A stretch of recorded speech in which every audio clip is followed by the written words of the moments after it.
sekalian, yang terhormat di sini ada Bang Jibril selaku Ketua Policy Center Ikatan Alumni Universitas Indonesia. Kemudian untuk pembicara kita pada hari ini telah hadir ada Bang Rahmat Yananda selaku praktisi branding dan kepemimpinan politik. Kemudian juga telah hadir bersama kita Bang Diki Pelupesi, PhD, selaku ahli psikologi sosial. Akan menyusul setelah ini nanti ada Bang Doni Gahral Adian dari tenaga ahli utama kantor staf presiden, nanti akan hadir menyusul di tengah acara. Kemudian acara pada hari ini akan dimoderatori oleh Mbak Rizky Aryan Selvi Utami, Policy Center Ikatan Alumni UI, atau biasa dipanggil Mbak Kiki. Dan rekan-rekan seluruhnya yang hadir pada diskusi hari ini, selamat datang saya ucapkan di forum diskusi Salemba yang ke-19. Saya Devandra Maulazaki akan membuka dan menutup acara pada hari ini. Tema hari ini adalah tentang resiliensi. Resiliensi apa sih? Karena adalah dampak yang muncul akibat pandemi COVID-19. Maka resiliensi atau ketahanan ini, ketahanan bertahan dari warga dalam menghadapi krisis bersifat jangka pendek harus diterapkan.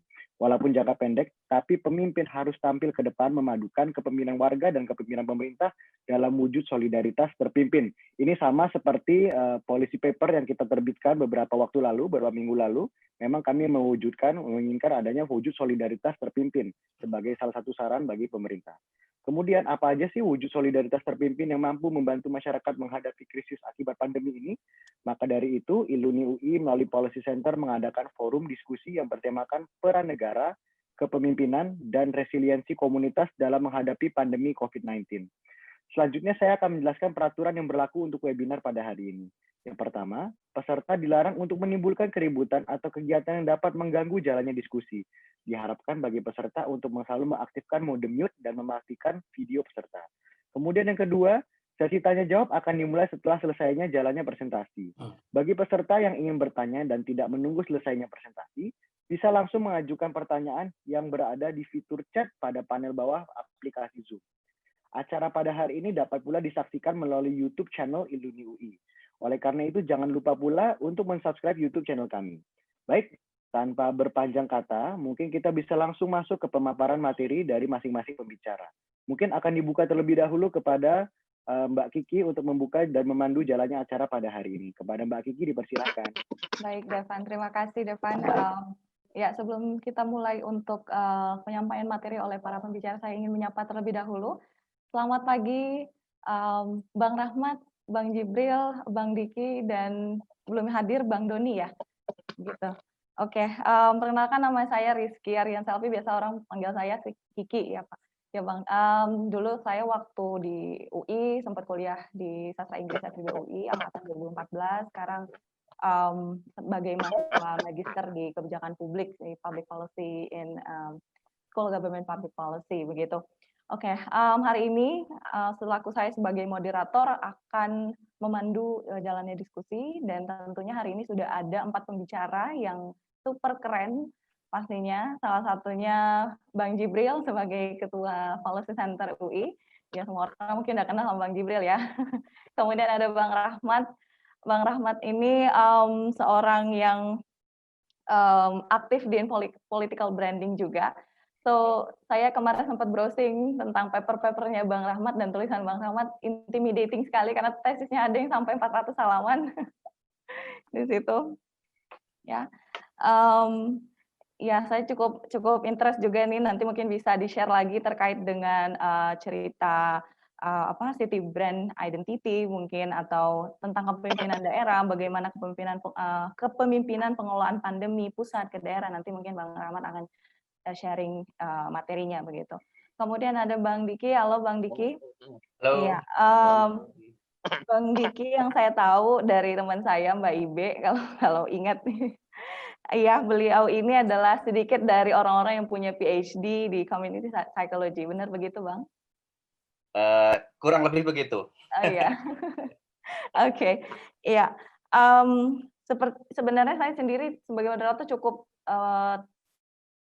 cukup interest dengan tema ini karena peran negara, kepemimpinan, resiliensi komunitas dalam menghadapi pandemi COVID-19 itu menjadi satu gagasan yang utuh begitu ya. Saya ingin tahu alasannya kenapa ini menjadi satu tema yang utuh begitu. Kita mungkin langsung ke pembicara yang pertama dari Bang Jibril dulu, bisa memaparkan materinya. Setiap pembicara hanya diberi waktu 15 menit begitu, Bang. Ya, waktu dan silakan. Oke, kami mungkin kita nanti saya sekalian opening karena Mas Andre juga lagi ada pertemuan summit dengan teman-teman di BNPB kalau tidak salah. Itu jadi langsung saja. Assalamualaikum warahmatullahi wabarakatuh, teman-teman semua dan abang-abang pembicara di forum diskusi Salemba kali ini. Tema kali ini itu tadi sudah disebutkan tentang negara ya, terus peran pemimpinan dan resiliensi komunitas. Ketiganya itu tidak dapat dipisahkan satu sama lain. Policy Center Illinois sudah mengeluarkan yang dinamakan sebagai kertas kerja atau policy paper ya, untuk memberikan rekomendasi terhadap penanganan COVID-19. Salah satunya adalah rekomendasi di bidang sosial politik. Ya.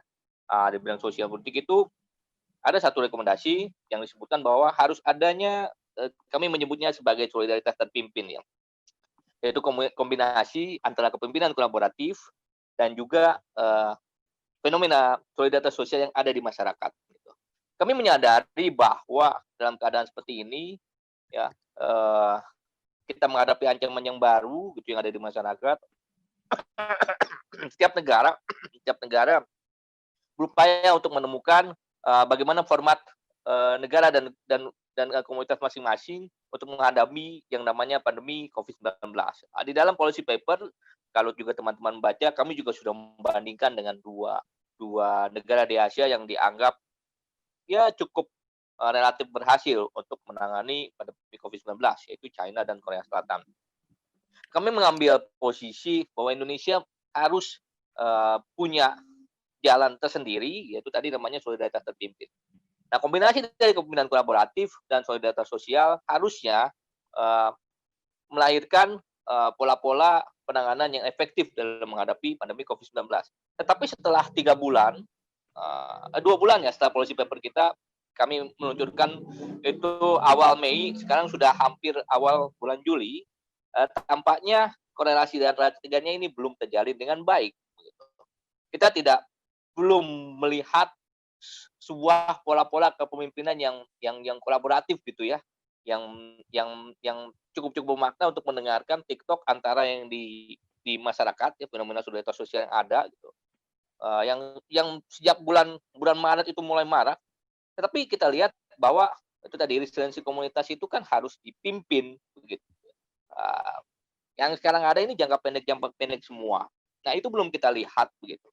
Di sisi lain, pemerintah punya juga keputusan-keputusan gitu yang dilakukan untuk menyelesaikan pandemi COVID-19 begitu. Tetapi kami melihatnya ini masih seperti top down gitu ya. Jadi kayaknya belum mendengarkan apa yang menjadi kebutuhan dengan masyarakat.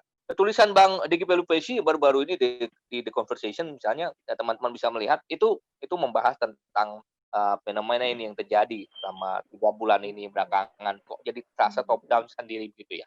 Nah, kami menyelenggarakan diskusi ini itu juga tuh sebagai pengingat pada teman-teman di pemerintah, ayo dong gitu. Ini ada yang kurang di sini. Kalau teman-teman juga mencermati tulisan-tulisan dari Bang Rahmat Yananda ya di beberapa portal website misalnya, secara konsisten juga Bang Rahmat juga mengingatkan soal kepemimpinan ini, soal bagaimana dengan kenormalan baru itu harus ada pola kepemimpinan, ya, yang tentu saja berbeda dengan pola-pola kepemimpinan yang lain dan yang berbeda, gitu ya. Nah, itu menjadi trigger juga untuk kita. Ini persoalan leadership ini dalam penanganan COVID-19 itu yang perlu diperbaiki, gitu ya, perlu diadopsi, gitu ya, model-model pola kepemimpinan, apalagi kita mau menghadapi kenormalan baru. Meskipun kita harus mengakui ya beberapa pakar justru mengingatkan kita untuk kasih warning gitu ya, harus siap nih kenormalan baru ini, kita siap apa enggak sih gitu ya. Kalau teman-teman juga melihat serial fokus diskusi terdahulu misalnya dengan Pak Pandriono gitu, beliau kan juga menyampaikan pemaparannya tentang hal ini. Nah, ini perlu nih, perlu kita kaji untuk lebih dalam nih, soal leadership kita yang memang dalam penanganan COVID-19 ya, yang memang harus membentuk modelnya kolaboratif gitu ya. Harus modelnya kepemimpinan yang betul-betul mendengar apa yang terjadi di tataran masyarakat begitu ya, dan efektif begitu ya. Nah, TikTok antara pemimpinan kolaboratif dan solidaritas sosial itu yang koneksi itu yang belum berjalan dengan baik pada saat hari ini. Kita masih belum menemukan gitu ya. Dalam kenormalan baru misalnya titik-titik merah makin banyak gitu ya. Malah ada makin banyak titik korban melampaui angka 1.000 gitu rata-rata begitu ya, dibandingkan dengan masa fase sebelumnya. Itu kan berarti ada yang itu jadi ukuran-ukuran kuantitatif ya. Itu kan berarti harus ada yang harus kita selesaikan dalam persoalan penanganan COVID-19 ini. Intinya juga dari sisi leadership begitu ya. Persoalan kompetisi misalnya di tingkat regional, misalnya saya berikan contoh Jawa Timur begitu ya, kita melihat seolah-olah tidak ada sinkron ya, seolah-olah ya, ada komunikasi yang terasa kurang tepat gitu ya dalam penanganan COVID-19 antara daerah tingkat 1 dan daerah tingkat 2 begitu ya.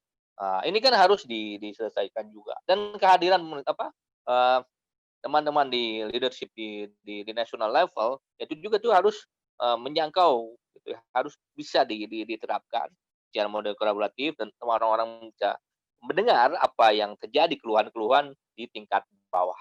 Nah, persoalan ini yang belum kita pecahkan bersama. Salah satu program yang banyak diprotes masyarakat adalah program lomba ya, yang itu lumayan besar anggarannya ya, untuk konteks saat ini sekitar 184 miliar begitu ya. Lomba penormalan baru di 84 daerah tingkat 1 dan 2 gitu ya.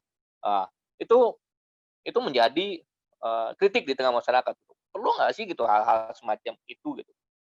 Atau bahkan harus ada nggak sih gitu ya tindakan-tindakan sudah yang lebih kolaboratif gitu, bahwa apa yang terjadi di masyarakat ini, solidaritas sosial yang ada di masyarakat itu benar-benar harus dipimpin.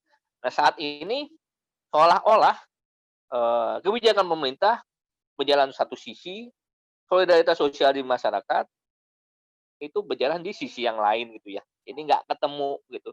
Sementara yang namanya resiliensi komunitas kalau tidak dipimpin atau dimanajeri dengan baik, walaupun dia bisa self organizing ya, tapi dalam konteks Indonesia atau dalam konteks pandemi COVID-19 itu bentuknya jangka pendek. Nah, waktu ini semakin berjalan. Kita ingin agar mengingatkan kembali pemerintah, ayo dong gitu ya. Model kita udah memberikan tawaran solidaritas terpimpin, harus terkoneksi dengan baik. Harus ada pola-pola kepemimpinan yang betul-betul terasa betul hingga pada penyelesaian masalah-masalah di tingkatan grassroots. Saya kira pembuka dari saya itu saja. Mungkin nanti akan dilanjutkan nanti dari Bang Rahmat Yananda, Bang Diki, dan nanti ada perwakilan dari teman-teman KSP ya, Bang Doni Gahral. Oke, silakan saya kembalikan ke Rizky. Oke, ya terima kasih Bang. Jadi penting sekali yang namanya solidaritas terpimpin itu ya Bang ya.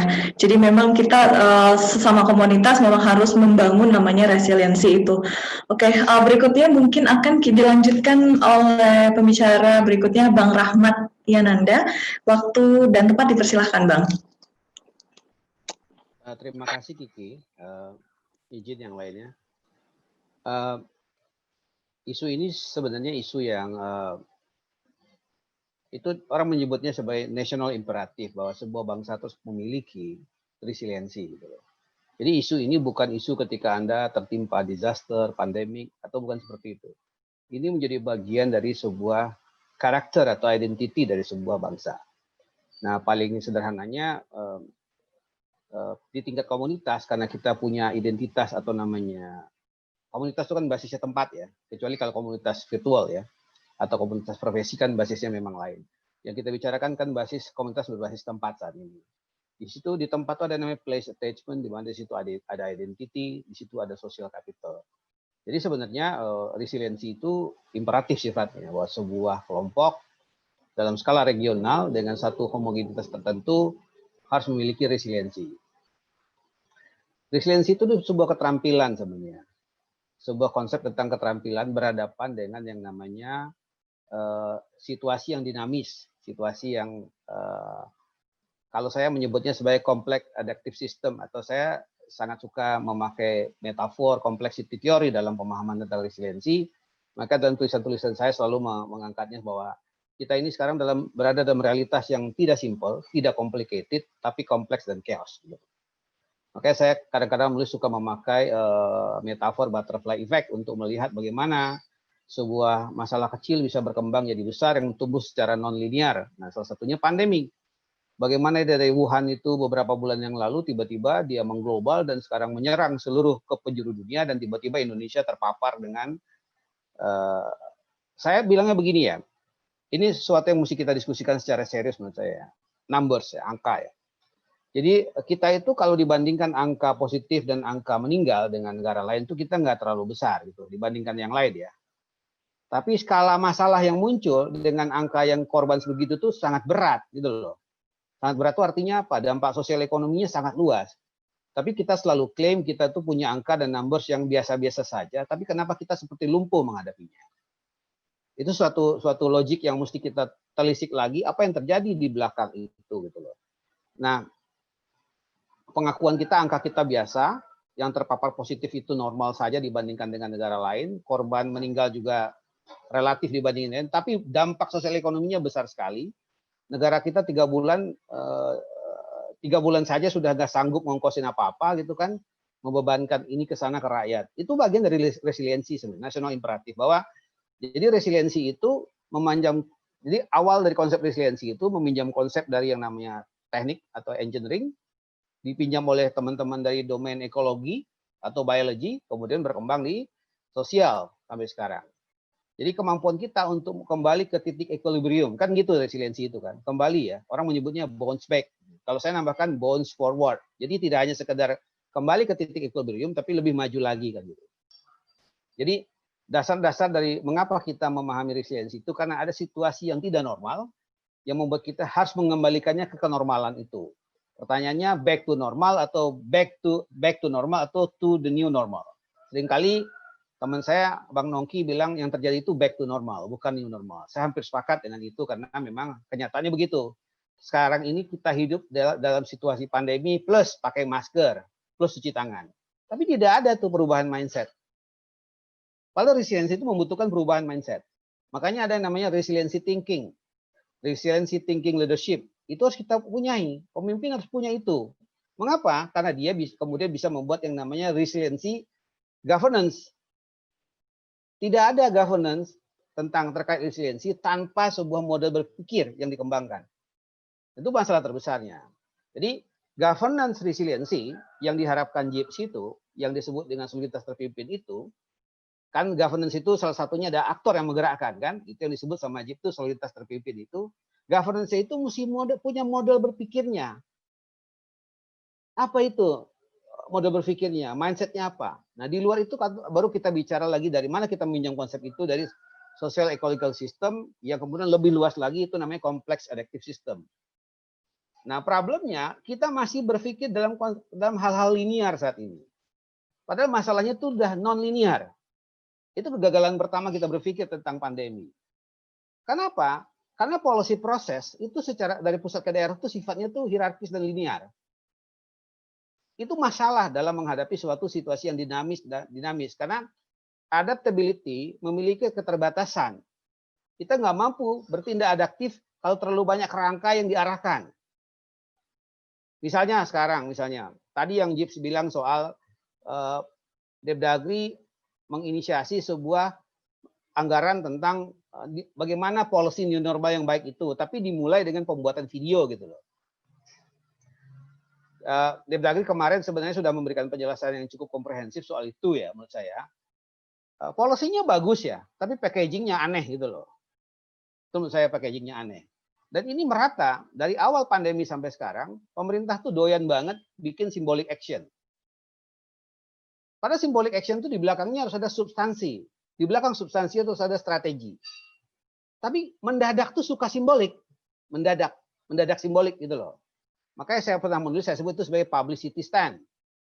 Misalnya Presiden Jokowi tiba-tiba datang ke sebuah mall atau pusat perbelanjaan di Bekasi, kemudian inisiasi new normal tanpa melihat substansinya itu apa dan strateginya itu apa. Nah, JIP berharap sebenarnya symbolic action itu menjadi bagian dari sebuah solidaritas terpimpin itu, gitu loh. Ya, tapi selesaikan dulu substansi dan strateginya. Problemnya mungkin di situ, Jips. Bahwa substansi dan strategi dari solidaritas terpimpin itu belum tuntas, Jips.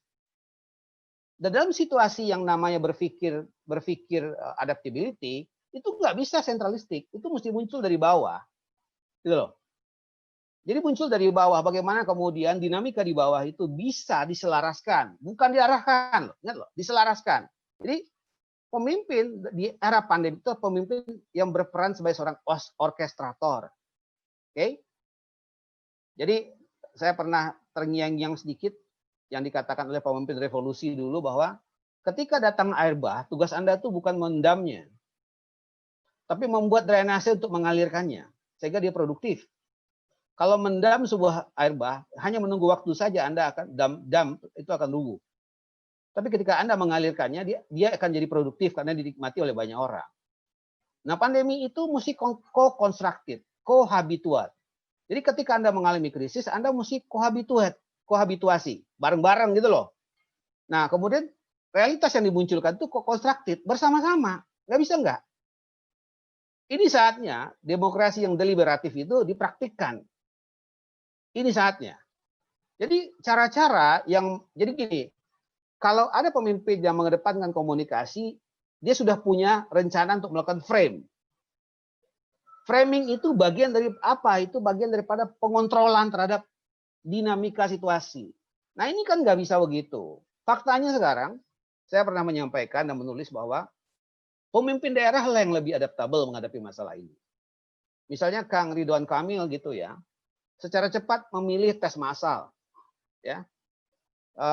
Gubernur DKI dari awal tuh sudah ingin sekali ada pembatasan. Tiba-tiba ada seorang bupati wali kota di Tegal melakukan lockdown versi dia. Pak Ganjar Pranowo dengan pendekatan yang sangat kultural bisa mengarahkan bagaimana warga Jawa Tengah nggak mudik, kan gitu. Ternyata yang lebih adaptif itu adalah orang-orang yang ada di daerah, pemimpin lokal ternyata. Nah, sebaliknya pemimpin nasional itu gagap gitu, meluncurkan rencana ini, tapi nggak jalan. Makanya yang jalan tuh cuma gugus tugas.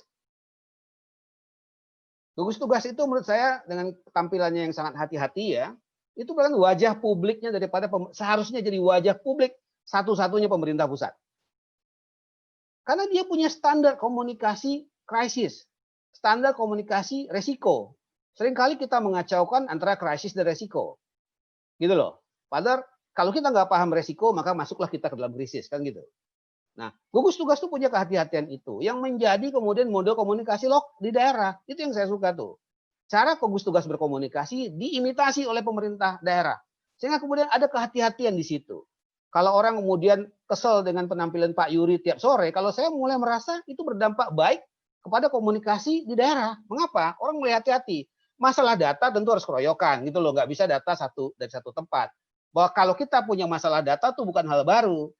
Kita punya masalah data pemilu, kita masalah data BPJS. Data itu masalah di Republik ini. Jadi jangan berharap kemudian tiba-tiba data kali ini mendadak baik. Nggak fair itu namanya. Oke? Nggak fair. Jadi perlakukan sesuatu dengan konteks yang memang sudah terjadi. Anda berharap ada tracing. Oke. Orang yang mau di tracing ke pasar, orangnya kabur gitu loh. Itu kan perilaku yang sama dengan situasi yang lain gitu loh. Jadi jangan kemudian mendadak ingin semua ideal di saat indikator yang lain tuh belum pernah ideal juga. Nggak fair itu situasi itu. Jadi yang kita lihat tuh sekarang dari seluruh konteks ini yang paling berperan dalam resiliensi itu ternyata kepemimpinan. Itu JIPS betul itu. Bahwa yang bisa menggerakkan ini semua kepemimpinan. Itu terjadi di daerah. Saya tuh agak surprise dengan Jawa Barat ya, dengan populasi yang sangat besar, itu kemudian angka yang muncul tuh bisa dikontrol gitu loh. Yang kedua, perlu mengutip pernyataannya Anies Baswedan juga bilang bahwa resiliensi itu bukan lagi soal jumlah angka, tapi soal pengelolaan pada angka yang kita anggap kita bisa menanganinya. Jadi ketika kemudian tes itu masih positif, tapi kita punya layanan kesehatan yang memadai untuk merespon situasi itu, itulah resiliensi. Resiliensi itu Anda tidak menyelesaikan semua masalah, tapi Anda mengelola masalah itu dan bisa pulih ke fungsi-fungsi awal Anda, sehingga kemudian pelan-pelan kita bisa melonggarkan PSBB. Nah, itu berpikir resilient sebenarnya. Tapi kalau ala pemerintah pusat dari Januari sudah bicara pariwisata, sementara masalahnya belum dikonten, ya itu kan bukan resilient namanya, nggak adaptable itu namanya kan gitu. Nah, adaptabilitas itu, sebenarnya resiliensi itu kadang-kadang dipahami juga sebagai bagian daripada adaptability. Jadi resiliensi yang mau kembali ke status quo, adaptability yang mau kembali ke status quo itu namanya resiliensi. Ya. Kemudian adaptability yang mau bergerak secara gradual itu namanya transisi. Oke? Kemudian adaptability yang bergerak cepat itu namanya transformasi. Nah, itu penting dipahami konteks itu. Sekarang ini para pemimpin kita mau pusat daerah itu sedang berpikir seperti apa? Resiliensi yang kembali ke situasi sebelumnya, status quo saja, atau sedang berubah secara pelan-pelan ke arah yang baru secara transisional, atau mau berubah cepat menjadi transformasional. Ya, ini yang mesti kita lihat juga. Jadi saya nggak banyak-banyak sebenarnya, saya mau mengatakan begini saja. Diperlukan pertama adalah governance resiliency. Jadi bagaimana resiliensi itu diwujudkan dalam sebuah bentuk tata kelola. Oke?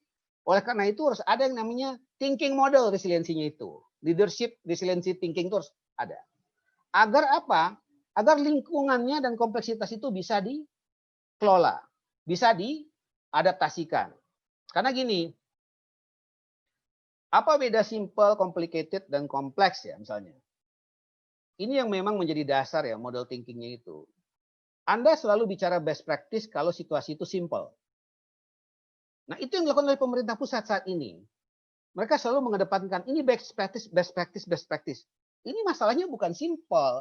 Kalau best practice dalam simple tuh hubungan antara causal effect itu masih kelihatan. Kalau ini udah nggak kelihatan. Tiba-tiba bisa muncul, tiba-tiba redup, tiba-tiba muncul lagi. Artinya apa? Hubungan sebab akibat tuh nggak bisa dibaca lagi dalam konteks pandemi ini dan kemana saja itu kelihatannya bisa berkembang. Complicated itu bisa Anda melakukannya. Namanya tadi ada best practice yang kalau sekarang itu ada namanya apa? Suatu praktis yang hanya berlaku pada satu tempat dan satu situasi saja. Tapi kalau dalam situasi yang kompleks nggak ada lagi best practice, nggak ada lagi good practice. Yang ada itu apa? Anda masuk ke dalam situasi itu dan langsung bergumul dengan situasi itu, bergulat untuk melihat di mana saya bisa memerankan diri saya, kemudian resikonya bisa dikelola. Jadi itulah analogi yang bisa dibuat dalam situasi pandemi ini. Pemimpin itu sudah benar langsung turun. Pemimpin yang memberikan pengarahan-pengarahan itu nggak relevan dalam konteks ini. Langsung turun itu seperti pemimpin daerah itu relevan. Terkait dengan komunitas. Komunitas itu unit terkecil daripada yang namanya kumpulan orang ya yang punya identitas yang sama, yang homogen ya. Nanti Bang Diki Pelepesi bisa jelasin lebih tajam soal itu karena dia memang kepakarannya di bidang itu. Dan saya juga ingatkan, kalau mau baca resiliensi dan disaster ya baca dulu karyanya Bung Diki ya. Atau ada lagi namanya Mbak Jayanti itu. Kalau di luar itu nanti tersesat kemana-mana. Baca dulu dua itu, kemudian Anda akan tahu arahnya kemana. Karena dia yang meneliti itu. Nah kemudian maksud saya itu adalah dari situ kita berangkat kemudian. Mengapa levelnya komunitas? Karena homogenitas itu ada di situ. Kehomogenan itu ada di tingkat sosial yang paling kecil itu ada. Makanya kemudian pemerintah bukan nggak melakukan itu. Makanya kemudian kita lihat ada RW tangguh. Itu sudah dimunculkan. Sebenarnya sebagian dari ide yang disampaikan Jips itu sudah diserap gitu. Ada RW tangguh. Nah cuman secara nasional tuh nggak bergerak. Atau memang kali begitu ya. Jips kita terima kenyataan saja memang warga kita itu lebih adaptif menghadapi perubahan yang sangat dinamis daripada pemimpin. Karena pemimpin sedang mikirin gimana caranya mengelola yang lebih besar gitu loh. Tapi nggak ada itu yang namanya resiliensi itu bersifat jangka panjang kalau di level komunitas. Karena resiliensi itu butuh dua hal. Pertama tuh infrastruktur untuk resiliensi. Itu fisik sifatnya. Kedua tuh infrastruktur fisik. Kedua tuh infrastruktur sosial. Kalau di tingkat level RT atau RW, mungkin orang masih mau pakai masker, orang masih mau menjaga jarak, segala macam. Kalau kemudian mereka keluar dari komunitasnya di pasar misalnya, gimana cara mengelolanya? Nah oleh karena itu butuh yang namanya sebuah dorongan nasional. nasional imperatif untuk resiliensi itu. Nah, JIP sudah memberikan sebuah label untuk nasional imperatif itu namanya solidaritas terpimpin. Walaupun bahasanya itu kayak bahasa orang orde lama ya, tapi saya ngerti sih, JIP memang umurnya segitu gitu, jadi ya nggak apa-apa gitu loh. Jadi dia membagian dari Orla. Jadi gitu Mbak Kiki, saya coba memanas-manasi dan memprovokasi saja, karena harusnya Bang Kiki yang jelasin lebih detail. Makasih ya.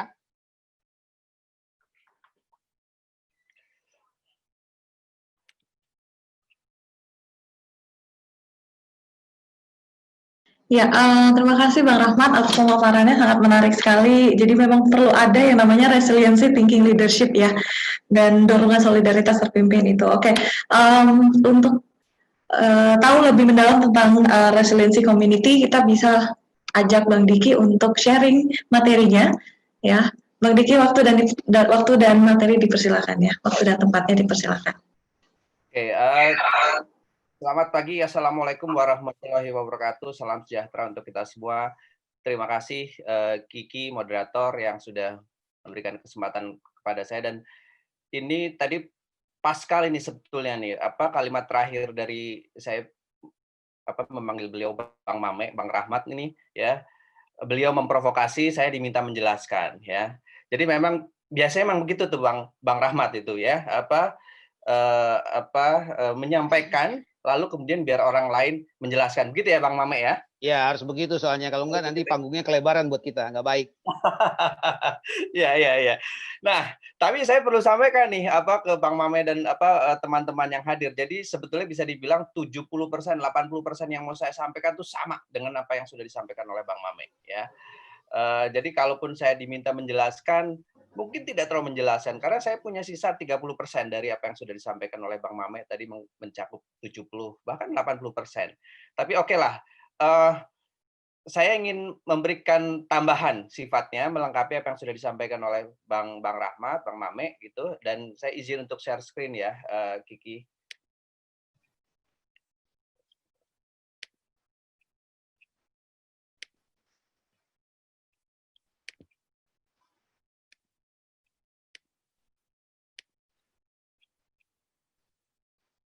Apakah sudah terlihat?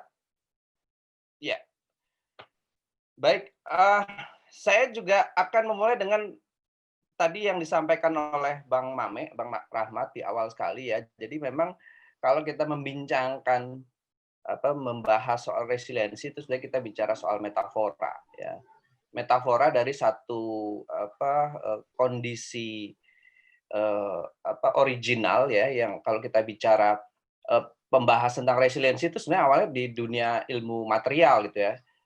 Fisika material gitu ya, yang sebetulnya dia menggambarkan satu kondisi. Kalau kita bicara material, ada satu material dia mengalami satu keadaan disruptif atau keadaan yang dia mendapatkan tekanan begitu, dan apa yang terjadi ketika tekanan itu datang, maka sebetulnya resiliensi itu bicara soal material itu tidak patah ya, unbreakable gitu. Terus kemudian dia bisa melenting ya, kembali ke kondisi semula. Tadi istilah Bang Rahmat adalah bounce back ya. Jadi dia bisa kembali ke kondisi semula.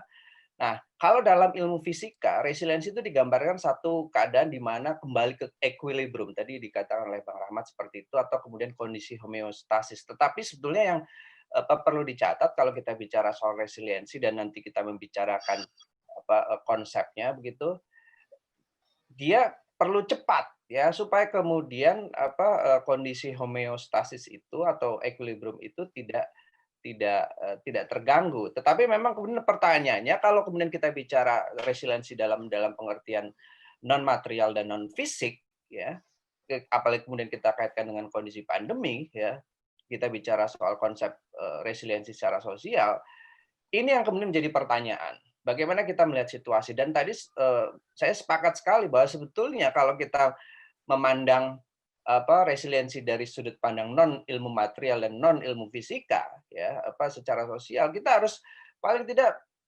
punya imajinasi.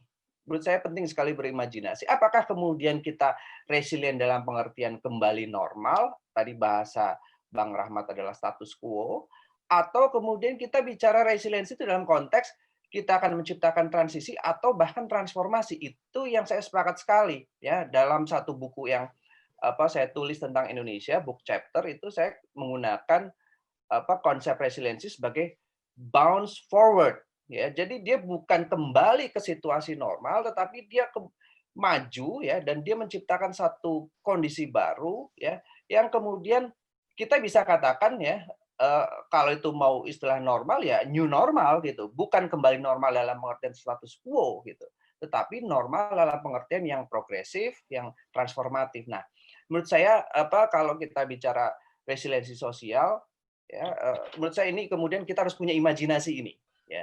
Kita membayangkan situasi COVID ini akan berhenti kemudian kembali ke status quo, bounce back saja, atau kemudian pasca COVID yang kemudian kita bayangkan semua itu transformatif ya, bounce forward itu. Nah, saya sepakat sekali dengan apa yang tadi disampaikan oleh Bang Rahmat.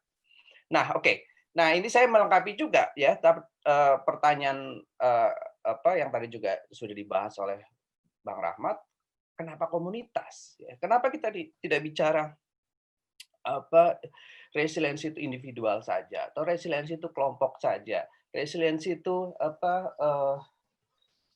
satu RT saja, resiliensi itu, tapi kemudian kenapa kita bicara soal komunitas dan kenapa kemudian kita membicarakan resiliensi komunitas itu begitu relevan dan menurut saya sangat intriguing sebagai pertanyaan ya. Kenapa kemudian kita membincangkan resiliensi komunitas dalam situasi pandemi ini? Tentu pertama jawabannya adalah kita tahu pandemi ini tidak sama seperti bencana-bencana alam atau bencana-bencana katakanlah mungkin nanti bulan Agustus September kita akan menghadapi kebakaran hutan.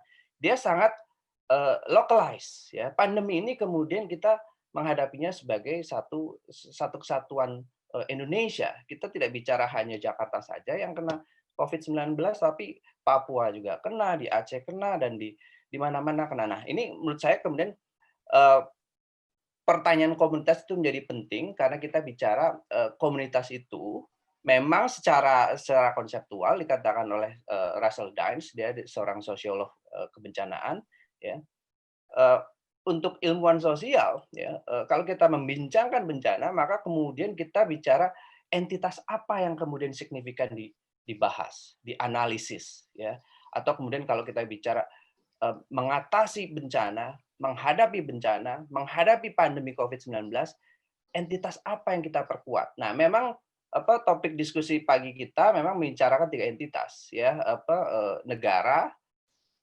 kepemimpinan atau kemudian pemimpin dan juga komunitas. Nah, ya mungkin karena kita bicara ini orang sosiologi ya atau ya ilmuwan sosial.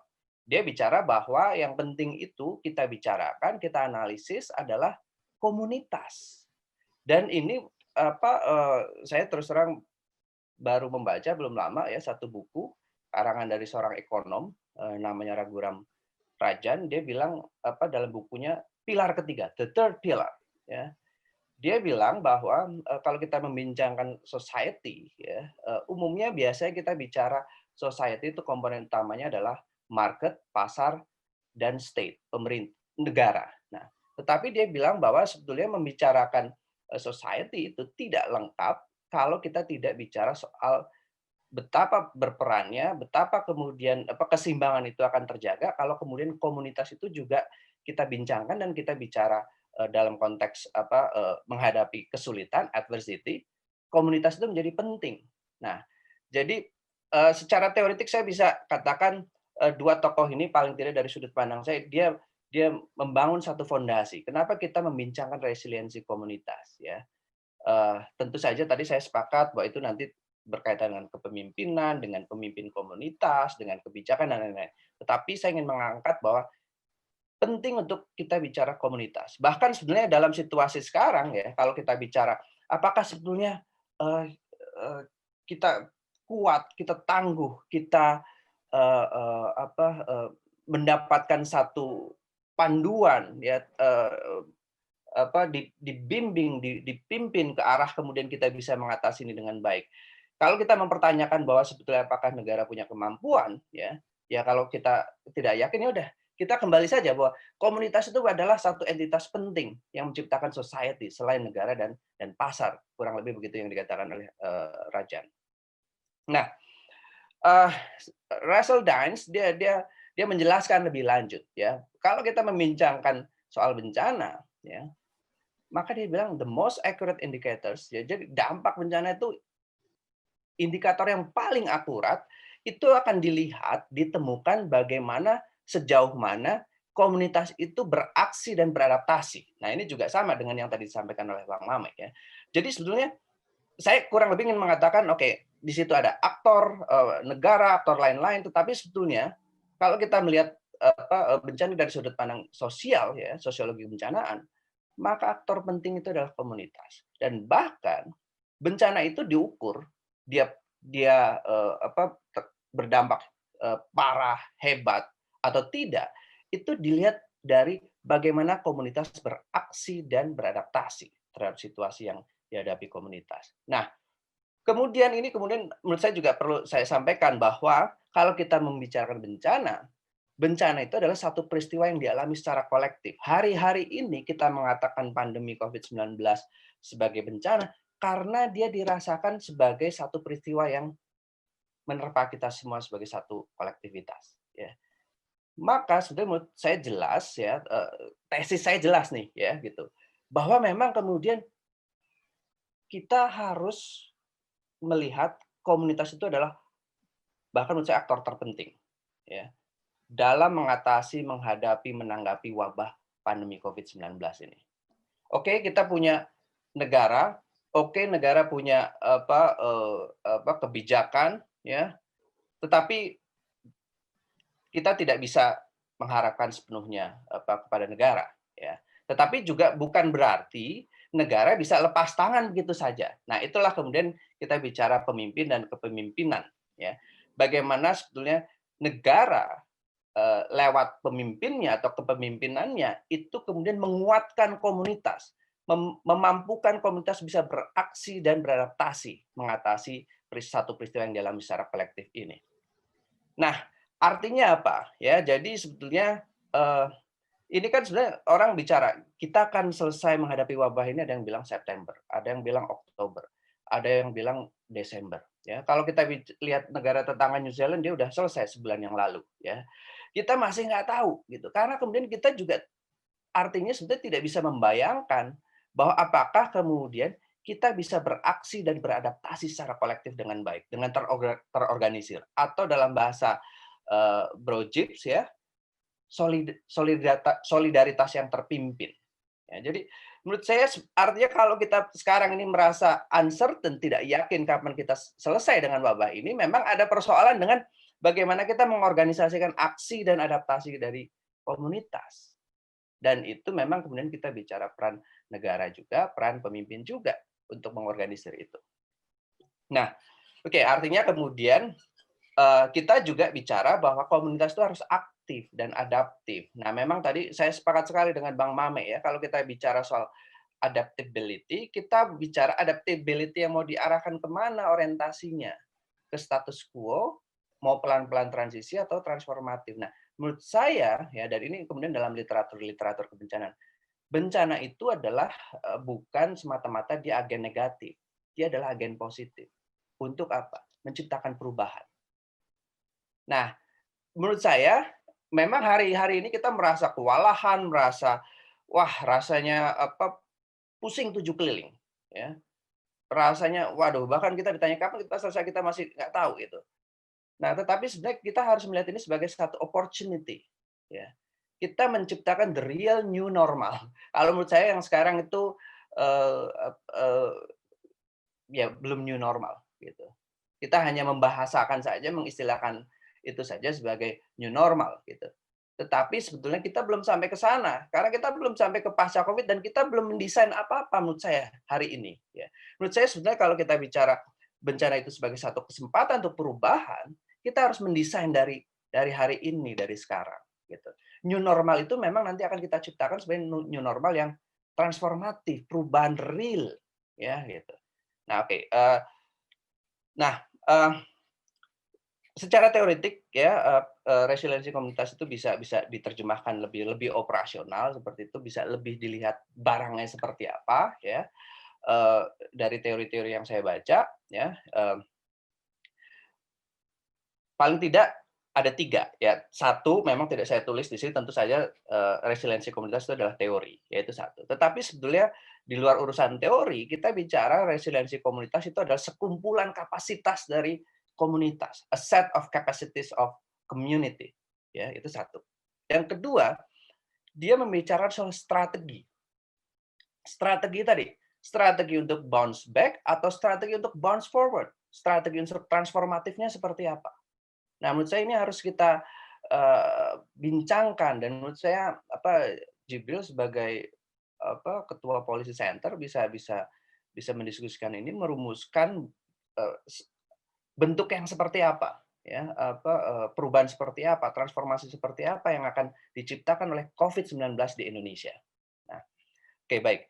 Nah, nah ini kalau mau teoritik ya, kalau mau teoritik gitu. Kalau mau teoritik seperti ini kira-kira dari teori yang ada ya. Jadi kita membincangkan resiliensi komunitas itu ada 4 komponen utama ya. Pertama bicara soal kompetensi komunitas ya, itu satu. Yang kedua bicara soal modal sosial, social capital. Nah, tentu saja komunitas itu perlu ada BBM-nya ya, yang menggerakkan adalah ekonomi tentu saja, dan tentu saja kemudian yang komponen keempat adalah informasi dan komunikasi. Nah, saya sebetulnya karena bidang ilmu saya ya, mungkin kalau Bang Rahmat mungkin bisa menyentuh sampai informasi dan komunikasi dan bahkan juga economic development. Tapi background saya, latar belakang saya ya, saya melihat yang penting dari resiliensi komunitas itu dari 2 komponen utamanya, kompetensi komunitas dan modal sosial. Nah, jadi artinya kalau kita ingin membangun resiliensi komunitas seperti yang kita bayangkan, kita inginkan sebagai bounce forward, kita harus bicara soal modal sosial, itu yang pertama. Yang kedua, kemampuan komunitas. Nah, artinya sebenarnya kalau kita bicara menghadapi pandemi COVID-19 dalam konteks resiliensi komunitas, kita bicara bagaimana kita menjaga, menguatkan, mengembangkan modal sosial. Itu satu. Ya. Kedua, meningkatkan, mengembangkan kompetensi komunitas. Nah, ini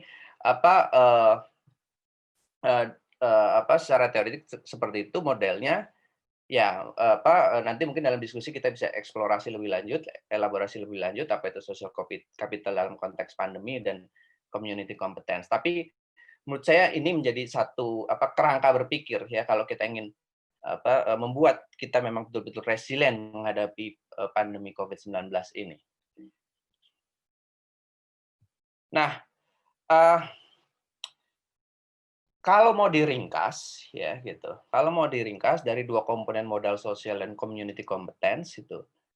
Kalau kita ingin membangun resiliensi menghadapi COVID-19, artinya kita membangkitkan kolektivitas. Karena tadi bencana itu adalah satu peristiwa yang dialami secara kolektif, maka cara mengatasi, cara beradaptasi terhadap kondisi tersebut adalah membangkitkan kolektivitas. Tidak ada pilihan lain. Ya, selain tentu saja ekonomi dihidupkan dan lain-lain ya. Infrastruktur kalau perlu dibangun lagi, tetapi sebetulnya secara prinsip kita bicara soal membangkitkan kolektivitas ya, modal sosial dan mengembangkan community competence. Membangkitkan kolektivitas lewat strategi yang seperti apa ya, menurut saya ada 3 hal ini ya. Tentu saja resiliensi komunitas, kita bicara dalam konteks pandemi ini kita harus bisa mengurangi ketimpangan ya. Tentu saja kan kita bicara ada kelompok-kelompok yang relatif tidak terdampak, ada kelompok-kelompok masyarakat yang terdampak demikian hebat. Nah, menurut saya itu bisa kita bayangkan. Nah, ini juga seorang sosiolog juga yang mengatakan, namanya Ben Wisner. Ben Wisner mengatakan bahwa disasters are not equal opportunities event. Jadi bencana bukanlah satu peristiwa yang memberikan kesempatan yang sama untuk semua orang atau semua kelompok. Itu kata Ben Wisner. Ya. Artinya kalau kita bicara bencana atau konteks pandemi, itu ada kelompok yang tidak terdampak, ada kelompok yang terdampak sedemikian hebat. Karena dikatakan bahwa dampak itu bisa disproporsional. dalam situasi bencana. Nah, maka penting membangkitkan kolektivitas tadi, ya, mengurangi gap, ya, mengurangi ketimpangan, ya, antara mereka yang relatif tidak terdampak atau juga bahkan sebenarnya kalau kita bicara konteks pandemi itu kan juga ada orang-orang yang kemudian menangguk margin atau menangguk keuntungan makin besar karena kemudian nature aktivitas atau nature usaha atau bisnisnya. Ya. Nah, jadi pertama mengurangi ketimpangan dan tentu saja kita bicara sebagai satu komunitas ya terdiri dari elemen-elemen komunitas itu harus semakin dihubungkan ya. Jadi menciptakan keterhubungan itu menjadi penting. Nah, kalau sudah ketimpangan itu ditutup, kemudian keterhubungan itu diciptakan, maka tentu saja kita bicara langkah berikutnya adalah ya meningkatkan social support, dukungan sosial. Nah, ini cara-cara untuk membangkitkan kolektivitas dalam menghadapi COVID-19 menurut saya. Nah, ini tadi sudah disinggung-singgung oleh Jibril ya, tulisan saya gitu. Yang saya menganalisis ya ada kecenderungan pendekatan yang sangat top down ya, itu dalam bahasa public policy mungkin disebutnya sebagai government centric approach gitu. Padahal kita melihat COVID-19 itu dampaknya itu bukan hanya pada 1-2 wilayah saja ya, 1-2 kelompok saja yang terdampak. Dia terdampak berdampak sedemikian besar, maka sebetulnya penting untuk kita punya pendekatan ya atau strategi yang saya sebut sebagai a whole community approach. Nah, ini yang saya katakan dalam tulisan saya tersebut ya, intinya saya memang kemudian saya ingin kembali lah gitu ya, karena kemudian kita bicara komunitas, maka kita harus melihat apa yang dimiliki oleh komunitas. Nah, Indonesia ya sebagai satu masyarakat, sebagai satu komunitas itu punya kekhasan ya. Bahkan menurut saya apa yang disebut sebagai gotong royong itu bukan sekedar konsep, ide, gagasan, tetapi dia adalah satu praktek operasional. Nah, sayangnya memang ya saya melihat dan itu yang saya tulis ya, gotong royong itu tidak by design ya didorong oleh pemerintah ya gitu. Kalau tadi Rajan bilang ada 3 komponen, negara, market, dan komunitas. Pelibatan komunitas atau pendekatan komunitas lewat apa yang kita miliki, kita kenal sebagai gotong royong, itu bukan by design dalam menghadapi pandemi ini. Tetapi dia justru, ya ini positif juga, artinya kemudian kita melihat sesuatu yang bottom up gitu. Tetapi alangkah hebatnya ya kalau sekarang bilang alangkah hebatnya negara gotong royong ya. Alangkah kemudian bermanfaatnya gotong royong kalau memang dia didesain menjadi satu strategi ya. Jadi saya suka ya istilah solidaritas terpimpin. Artinya memang kemudian solidaritas itu dibangun, diciptakan, didesain dengan kepemimpinan yang kuat. Ya, menurut saya ini menerjemahkan juga apa yang saya sebut sebagai gotong royong harus kemudian dia by design ya, dan bukan jargon semata. Nah, tadi Bang Rahmat memberikan gambaran yang cukup detail ya, yang justru muncul menurut saya memang yang begitu terlihat bukan di tingkat pusat ya. Tadi Bang Mame menyitir Jawa Barat, Jawa Tengah ya. Nah, kita kan kemudian bicara soal konteks menghadapi pandemi ini bukan daerah per daerah ya. Selain daerah per daerah tetapi juga sebagai satu strategi nasional menghadapi. Nah, menurut saya ini yang harus connect ya. Ini saya sedikit menyinggung soal kepemimpinan dan kemudian negara, pemerintah ya. Menurut saya yang harus diperkuat adalah bagaimana ini kemudian konektivitas pusat daerah dan antar daerah sehingga kemudian tadi kita memang mewujudkan strategi yang berbasis komunitas, yang a whole community approach itu tadi. Nah, kalau kita membincangkan soal resilient, itu kita bicara bahwa kalau kita tangguh, kita transformatif, itu bersama-sama. Ya, jadi bukan kemudian bicara soal kalau kita bicara nih sekarang konteks diskusi ilu nih, misalnya ada 5 orang, Jibril resilient, Bang Rahmat resilient, Kiki resilient, saya resilient, terus kita akan bilang Iluni UI resilient. Tidak. Jadi penjumlahan orang-orang yang kuat itu tidak berarti kemudian satu komunitas ini resilient. Karena tadi aspek keterhubungan dan aspek kemudian dia harus didesain sebagai satu gerak komunitas itu harus terasa. Ya. Nah, jadi menurut saya penting ya membayangkan situasi pasca COVID itu kita bangun dari hari ini. Kita ingin resiliensi di mana kita tangguh dan tahan bersama-sama. Ya. Dan apa yang kita bayangkan dengan pasca COVID sebagai new normal, ya, itu yang kemudian kita bayangkan, kita diskusikan, kita kembangkan bersama-sama. Nah, bukan satu versi new normal itu yang seperti ini. Ya. Nah, artinya apa? Menurut saya kalau yang seperti itu ya bukan komunitas yang resilient, bukan community resilience ya. Nah, itu satu. Resilient together. Nah, resiliensi komunitas itu artinya kemudian tidak ada yang ditinggalkan. Leaving no one behind. Ini catatan dari saya. Nah, terakhir ini bagian yang saya tadi ingin juga menanggapi Bang Rahmat ya. Nah, memang komunitas itu bisa kita konseptualisasikan bicara soal batas wilayah ya, batas wilayah mulai dari unit terkecil RT RW sampai kemudian batas wilayah desa misalnya atau kecamatan, kabupaten dan seterusnya. Oke. Itu satu definisi apa itu komunitas berdasarkan lokalitas, batas geografi. Definisi komunitas yang kedua adalah berkaitan dengan relasi, ya, relational conception, ya. Jadi komunitas itu terbangun bisa karena relasi tadi, misalnya Bang Mame menyebutkan soal komunitas virtual, ya. Dia tidak dibatasi oleh batas geografis tertentu, tidak ada lokalitas tertentu, tetapi based on relasional. Nah, ada komunitas yang ketiga. Jadi definisi atau konsepsi komunitas yang ketiga itu yang disebut sebagai komunitas sebagai social construction. Ya, dikonstruksi secara sosial. Dia bukan semata-mata karena kemudian batas geografis, bukan semata-mata karena adanya relasi, tetapi karena kemudian kita secara bersama-sama menyepakatinya. Ya.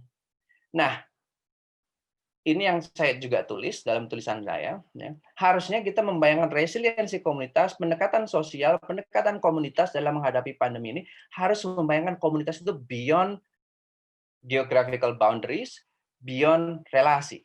Ya. Kita harus membahas komunitas itu sebagai satu konstruksi sosial dan Indonesia adalah komunitas. Ya, dan itu yang dikatakan oleh Benedict Anderson. Ya. Indonesia adalah satu imagined community. Kita bukan semata-mata membicarakan kita satu komunitas karena kita berada dalam wilayah yang sama.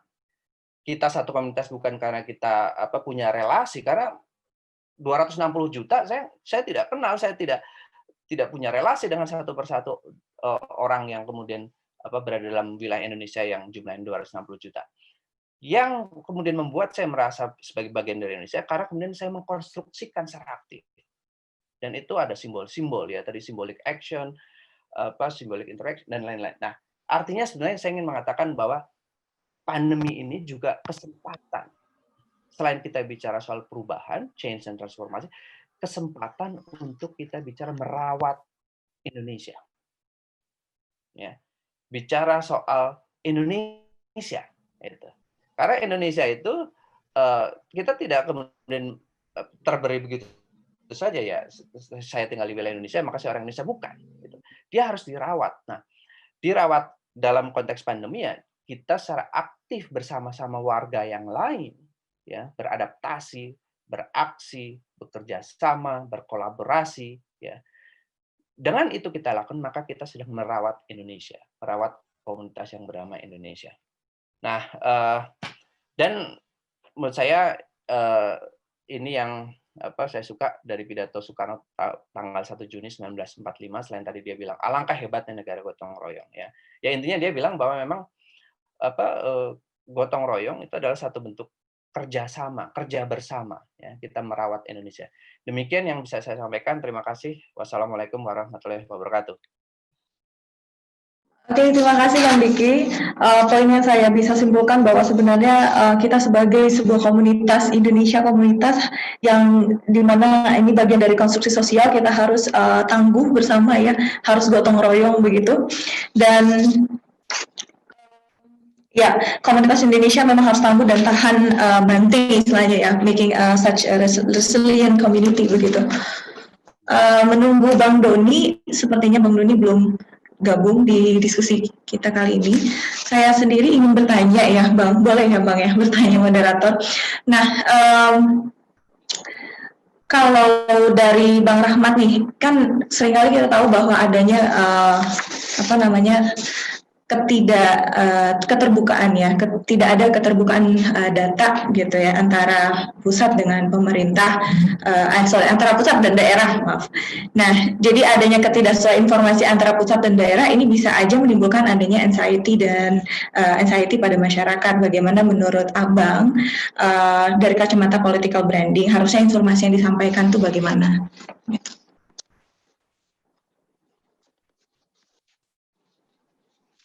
Bang Rahmatnya malah pergi. Mana ini? Iya, buat para teman-teman yang mau bertanya, Bapak Ibu sekalian boleh langsung ditanyakan. Ya, di sini sebenarnya sudah ada satu pertanyaan dari Muhammad Kurnia.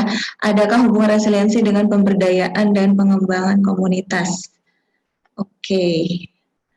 Community development and community organization dan juga kolaborasi ya.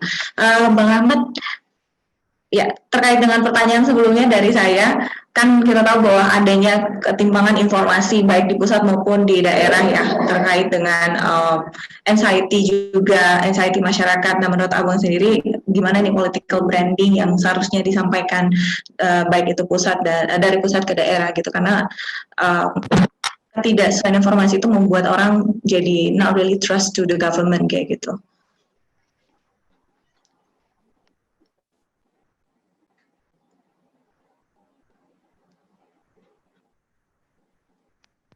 Halo. Halo. Bang Rahmat masih ini mendengar suara saya kira-kira?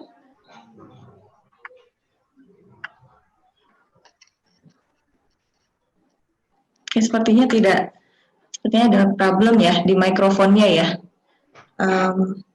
Oke, kalau begitu. Oke, ini ada pertanyaan, mungkin Bang Jibril atau Bang Diki boleh menanggapi pertanyaan dari Mas Muhammad ya. Dia menanyakan apakah adanya hubungan resiliensi dengan pemberdayaan dan pengembangan komunitas, masyarakat, community development and community organizations, dan juga kolaborasinya. Mungkin bisa dijelaskan? Halo. Halo, iya. Halo. Halo. Udah masuk, Bang? Iya. Udah masuk. Okay. Iya. Tadi ada pertanyaan di kolom pertanyaannya oleh Mas Muhammad ya, Mas Muhammad Kurniawan. Dia bertanya tentang hubungan resiliensi itu. Mungkin bisa dijelaskan oleh Bang Jibril. Ini boleh menanggapi. Oke, sebetulnya yang lebih ahli dalam menjelaskan hal ini Bang Diki ya. Tetapi dari pengetahuan saya yang relatif awam ini, begitu ya. Tadi kan sudah dijelaskan, dan kalau kita lihat juga karya-karya yang membahas tentang resiliensi komunitas itu kan, apalagi dikaitkan dalam konteks saat ini, akan menjadi relevan ketika kita melihat resiliensi komunitas itu embedded dalam sebuah bangsa, begitu ya. Masuk ke dalam tataran unit sosial terkecil manusia dan komunitas, begitu ya. Apakah ada korelasi di antara keduanya? Saya pikir bentuk-bentuk pengembangan sosial atau pengembangan community organization yang ada di masyarakat itu terjadi ketika resiliensi komunitas itu sudah memiliki bisa terjadi gitu ya, berelasi satu sama lain, ketika resiliensi komunitas sudah memiliki template desain untuk jangka panjang gitu. Karena sepanjang pengetahuan saya yang awam ini, resiliensi komunitas itu tidak pernah memiliki tempo waktu yang cukup panjang, karena dia muncul seketika gitu ya, ketika dia menghadapi problem-problem tertentu gitu. Tidak harus riset atau bencana, gitu. Hal-hal lain juga ada. Nah, tapi esensi itu dia akan keluar ketika itu tadi menghadapi respons ketika kalau dia menghadapi momen-momen tertentu dalam perjalanan hidup sebuah bangsa atau sebuah komunitas. Tapi jangka waktunya tidak lama. Bisa bertautan kalau ada model desainnya gitu ya. Artinya ini bukan lagi substansi komunitas yang bentuknya natural atau alamiah, tapi dia sudah by design. Kira-kira itu kalau dari saya. Mungkin Bang Rahmat dan Bang Diki yang lebih pakar bisa menanggapi. Terima kasih. Oke, saya menambahkan Mbak Kiki. Ya, apakah ada hubungan antara resiliensi dan pemberdayaan dan pengembangan komunitas? Menurut saya iya, pakai banget bahkan itu ya. Karena sebenarnya tadi komponen 2 dari 4 komponen resiliensi komunitas itu adalah modal sosial dan kompetensi komunitas. Nah, tentu saja kalau kita bicara soal kerja-kerja community organization ya, pengorganisasian komunitas ataupun kemudian pengembangan komunitas, itu kan sebetulnya pokoknya ada di 2 itu ya. Membangun atau menguatkan modal sosial ya, dari satu komunitas dan juga meningkatkan kompetensi komunitas ya. Dan bahkan sebetulnya dalam satu teori tentang resiliensi komunitas ya, kalau kita melakukan namanya kerja-kerja community development atau community organization ya, ketika kita membangun komunitas, itu yang kita lakukan adalah membuat satu komunitas memiliki rencana untuk tidak punya rencana. To plan not to have a plan in times of crisis. Itu ya. Nah, ini krisisnya sekarang sedang dijalani gitu. Nah, artinya memang community development dan pengorganisasian komunitas itu pas sekali ya untuk setidaknya 2 hal itu tadi, mengembangkan atau menguatkan modal sosial komunitas ya. Dan sebenarnya kalau secara teoretik itu kan modal sosial ada bridging, bonding dan interconnecting dan seterusnya gitu. Nah, jadi yang perlu diingat dalam skema pengembangan komunitas dalam situasi pandemi ya, itu bukan hanya karena kemudian kalau kita bicara satu desa saja, sebetulnya kan dia juga terdiri dari multiple communities. Ya, jadi ada bukan hanya satu komunitas ya, mau komunitas berbasis RT artinya mungkin ada lebih dari satu RT. Berbasis RW ada lebih dari satu RW. Jadi kalau dalam situasi seperti sekarang ya, membangun komunitas itu bukan hanya membuat mereka kuat sebagai satu komunitas, tetapi kemudian menghubungkan dengan komunitas lain ya. Jadi interconnection antar komunitas itu menjadi penting ya. Selain kita bekerja pada satu komunitas, kita mengembangkan dan mengorganisir mereka ya. Nah, jadi menurut saya hubungannya jelas ada ya. Diarahkan membangkitkan atau mengembangkan modal sosial dan meningkatkan kompetensi komunitas. Mungkin dari saya demikian. Kiki, terima kasih. Ya, terima kasih Bang Diki dan Bang Jibril. Bagaimana dengan Mbak Rahmat? Mungkin mau menanggapi atau tidak? Masih di mute, Bang. Oke. Saya tadi sempat kehilangan suara ya. Oh iya. Ya tadi memang ada pertanyaan tapi nggak bisa direspon oleh Bang Rahmat, mungkin ada trouble connection atau apa gitu. Kalau boleh tahu pertanyaannya apa gitu? Iya, tadi dari pertanyaan dari moderator sih terkait dengan adanya ketidaksesuaian informasi yang ada, sehingga bagaimana cara membuild trust di masyarakat gitu, karena pada dasarnya banyak masyarakat yang kemudian timbul anxiety tersendiri gitu karena karena adanya ketidaksesuaian informasi di pusat maupun di daerah, sehingga ini menimbulkan anxiety pada masyarakat. Nah, saya ingin bertanya di kacamata Bang Rahmat sendiri, ini seharusnya dari political branding itu informasi yang disampaikan tuh bagaimana sih? Gitu. Itu tadi. Walaupun jauh sedikit ya, saya coba hubungkan dengan resiliensi ya. Ya. Karena kalau Bang Diki bilang itu bahwa kita tuh butuh yang namanya trust ya. Dan trust tidak hanya trust, kita butuh credibility. Oke, jadi trust itu tumbuhnya dari credibility. Kalau Anda nggak punya credibility, nggak ada trust itu kan. Nah, kemudian itu levelnya bersifat hierarkis ya, antara trust dan credibility itu sifatnya di leadership konsep gitu kan. Nah, oleh karena itu trust itu bersumber dari apa? Dari informasi, evidence based. Dalam situasi seperti ini, informasi itu mesti bersifat evidence based. Kalau nggak ada evidence-nya jangan disampaikan. Kalau evidence-nya belum meyakinkan, sampaikan belum meyakinkan gitu loh.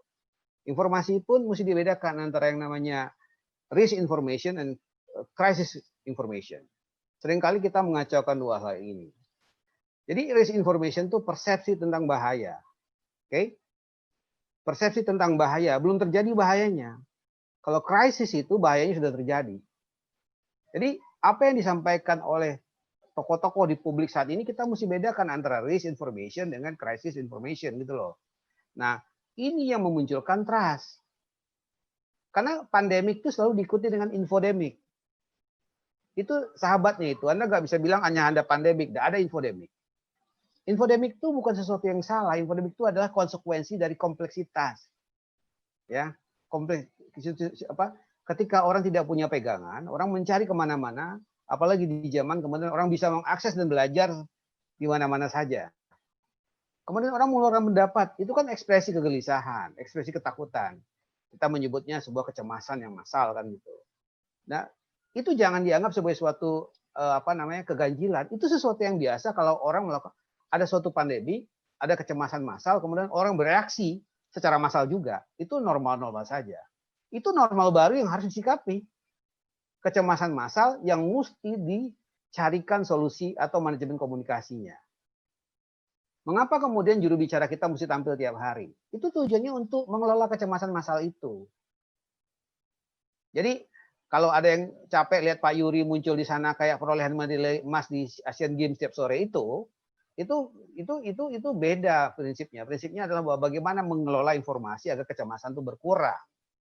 Masalahnya adalah begini, ketika informasi yang disampaikan tidak bisa diselaraskan dengan aksi yang konkret di bawah. Jadi kalau kita mau bicara yang namanya resiliensi, kita bicara adaptability dikaitkan dengan komunitas secara lokal maupun nasional, maka Anda bayangkan kan, tadi Bang Diki mengutip tentang Benedict Anderson soal imagine communities gitu kan. Kan itu suatu konsep yang sangat abstrak ya. Sangat abstrak sekali ya. Anda merasa bersaudara dengan bangsa lain kan. Padahal ketika Anda bertemu di suatu bandara, Anda milih-milih hanya duduk dengan teman-teman yang Anda kenal kan gitu. Nggak mau duduk sama orang lain kan. Merasa baunya berbeda dengan Anda. Jangan-jangan bau yang berbeda dengan Anda tuh namanya busuk. Padahal itu cuma variasi bau saja kan gitu. Tidak ada bau yang busuk kan gitu. Itu sulit itu dari sisi bau aja. Baru sulit sekali. Tapi resiliensi nasional, kalau dalam perspektif saya adalah agregasi dari resiliensi lokal. Jadi community sangat penting perannya. Karena resiliensi nasional itu gini, Anda tidak bisa menciptakan grand design resiliensi nasional, itu nggak ada. Di era di mana perencanaan yang bersifat tersentralisasi itu sudah tidak relevan karena situasi yang sangat dinamis, rencana yang tersentralisasi itu adalah upaya sia-sia karena dinamika di bawah itu sangat tinggi. Jadi tugas Anda apa? Tugas Anda adalah mengorkestrasi berbagai nada yang dengan bunyi yang berbeda.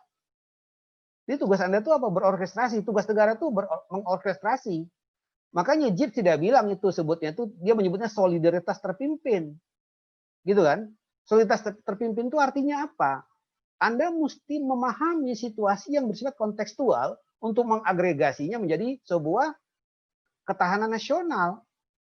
Nah, itu tidak mungkin dilakukan oleh pemimpin yang tidak mengenal apa itu yang namanya resiliency thinking. Resiliency, adaptability thinking itu nggak mungkin kalau dia nggak paham itu. Anda nggak bisa jadikan semua hal dalam bencana ini sebagai showcase. Nggak bisa itu. Showcase itu sifatnya gini, sekali dua kali warga senang karena Anda hibur. 3-4 kali mereka muak. Kok gini terus kan gitu. Kemudian pertanyaan sederhana. Apa iya kita resilient saat ini? Apakah ada modalnya? Kalau saya mau bilang begini, modalnya sudah ada. Sekarang modalnya itu mau diagregasi nggak? Diagregasi atau direplikasi dalam bentuk yang berbeda. Misalnya begini, kalau resiliensi yang muncul di Jawa Barat adalah kemampuan testing. Oke? Resiliensi yang muncul di Jawa Tengah itu apa? Memadukan antara komunikasi dan budaya.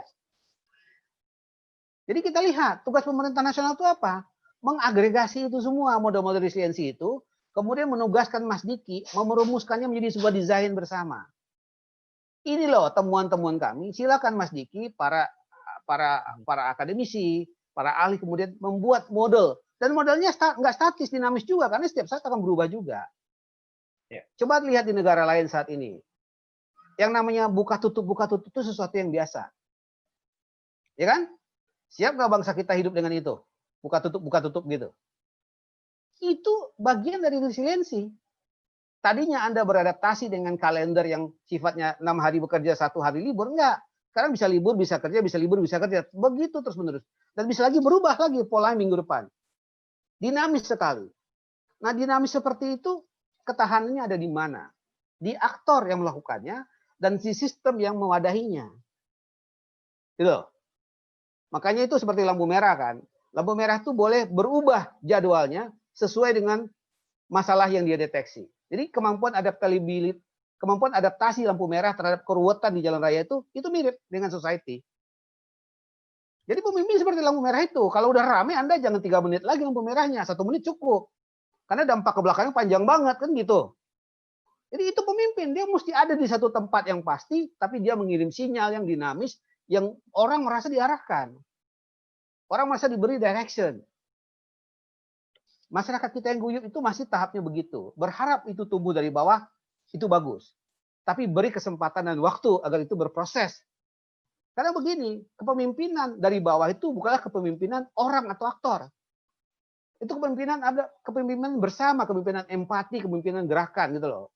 Jadi konsep-konsep terbaru dari organisasi yang menyebut bahwa tidak ada lagi aktor, tidak lagi ada yang namanya sosok, itu bisa muncul dari bawah. Tapi itu takes time. Nggak bisa sekarang.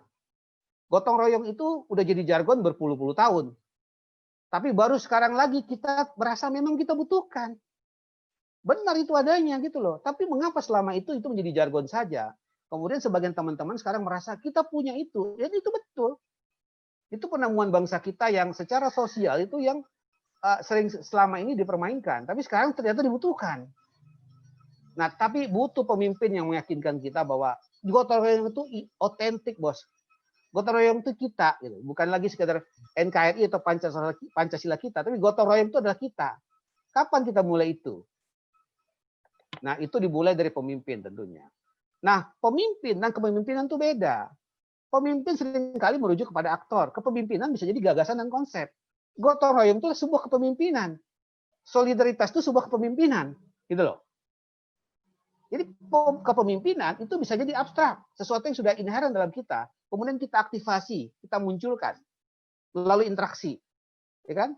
Tugas pemimpin mengorkestrasi interaksi itu, interconnectivity, untuk menciptakan kohabituasi, kan gitu kira-kira. Nah, dalam perspektif branding, nah ini sebenarnya itu program praktis. Sebenarnya kemarin Pak Mendagri itu bisa memakai program branding, protokol branding. Karena kalau branding itu sendiri komersialisasi, nggak cocok buat sosial.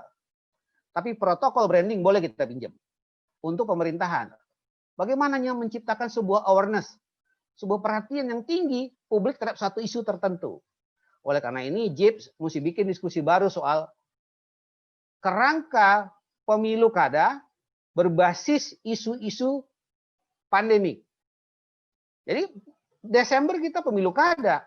Pak Mendagri sudah bilang, ayo dong bikin suatu konsepsi new normal. Tapi nggak bisa sifatnya top down gitu. Itu mesti bottom up. Karena kasus di setiap daerah itu nggak sama. Dampak pandemi itu nggak sama. Ya kan? Bagaimana ketahanan sosialnya nggak sama.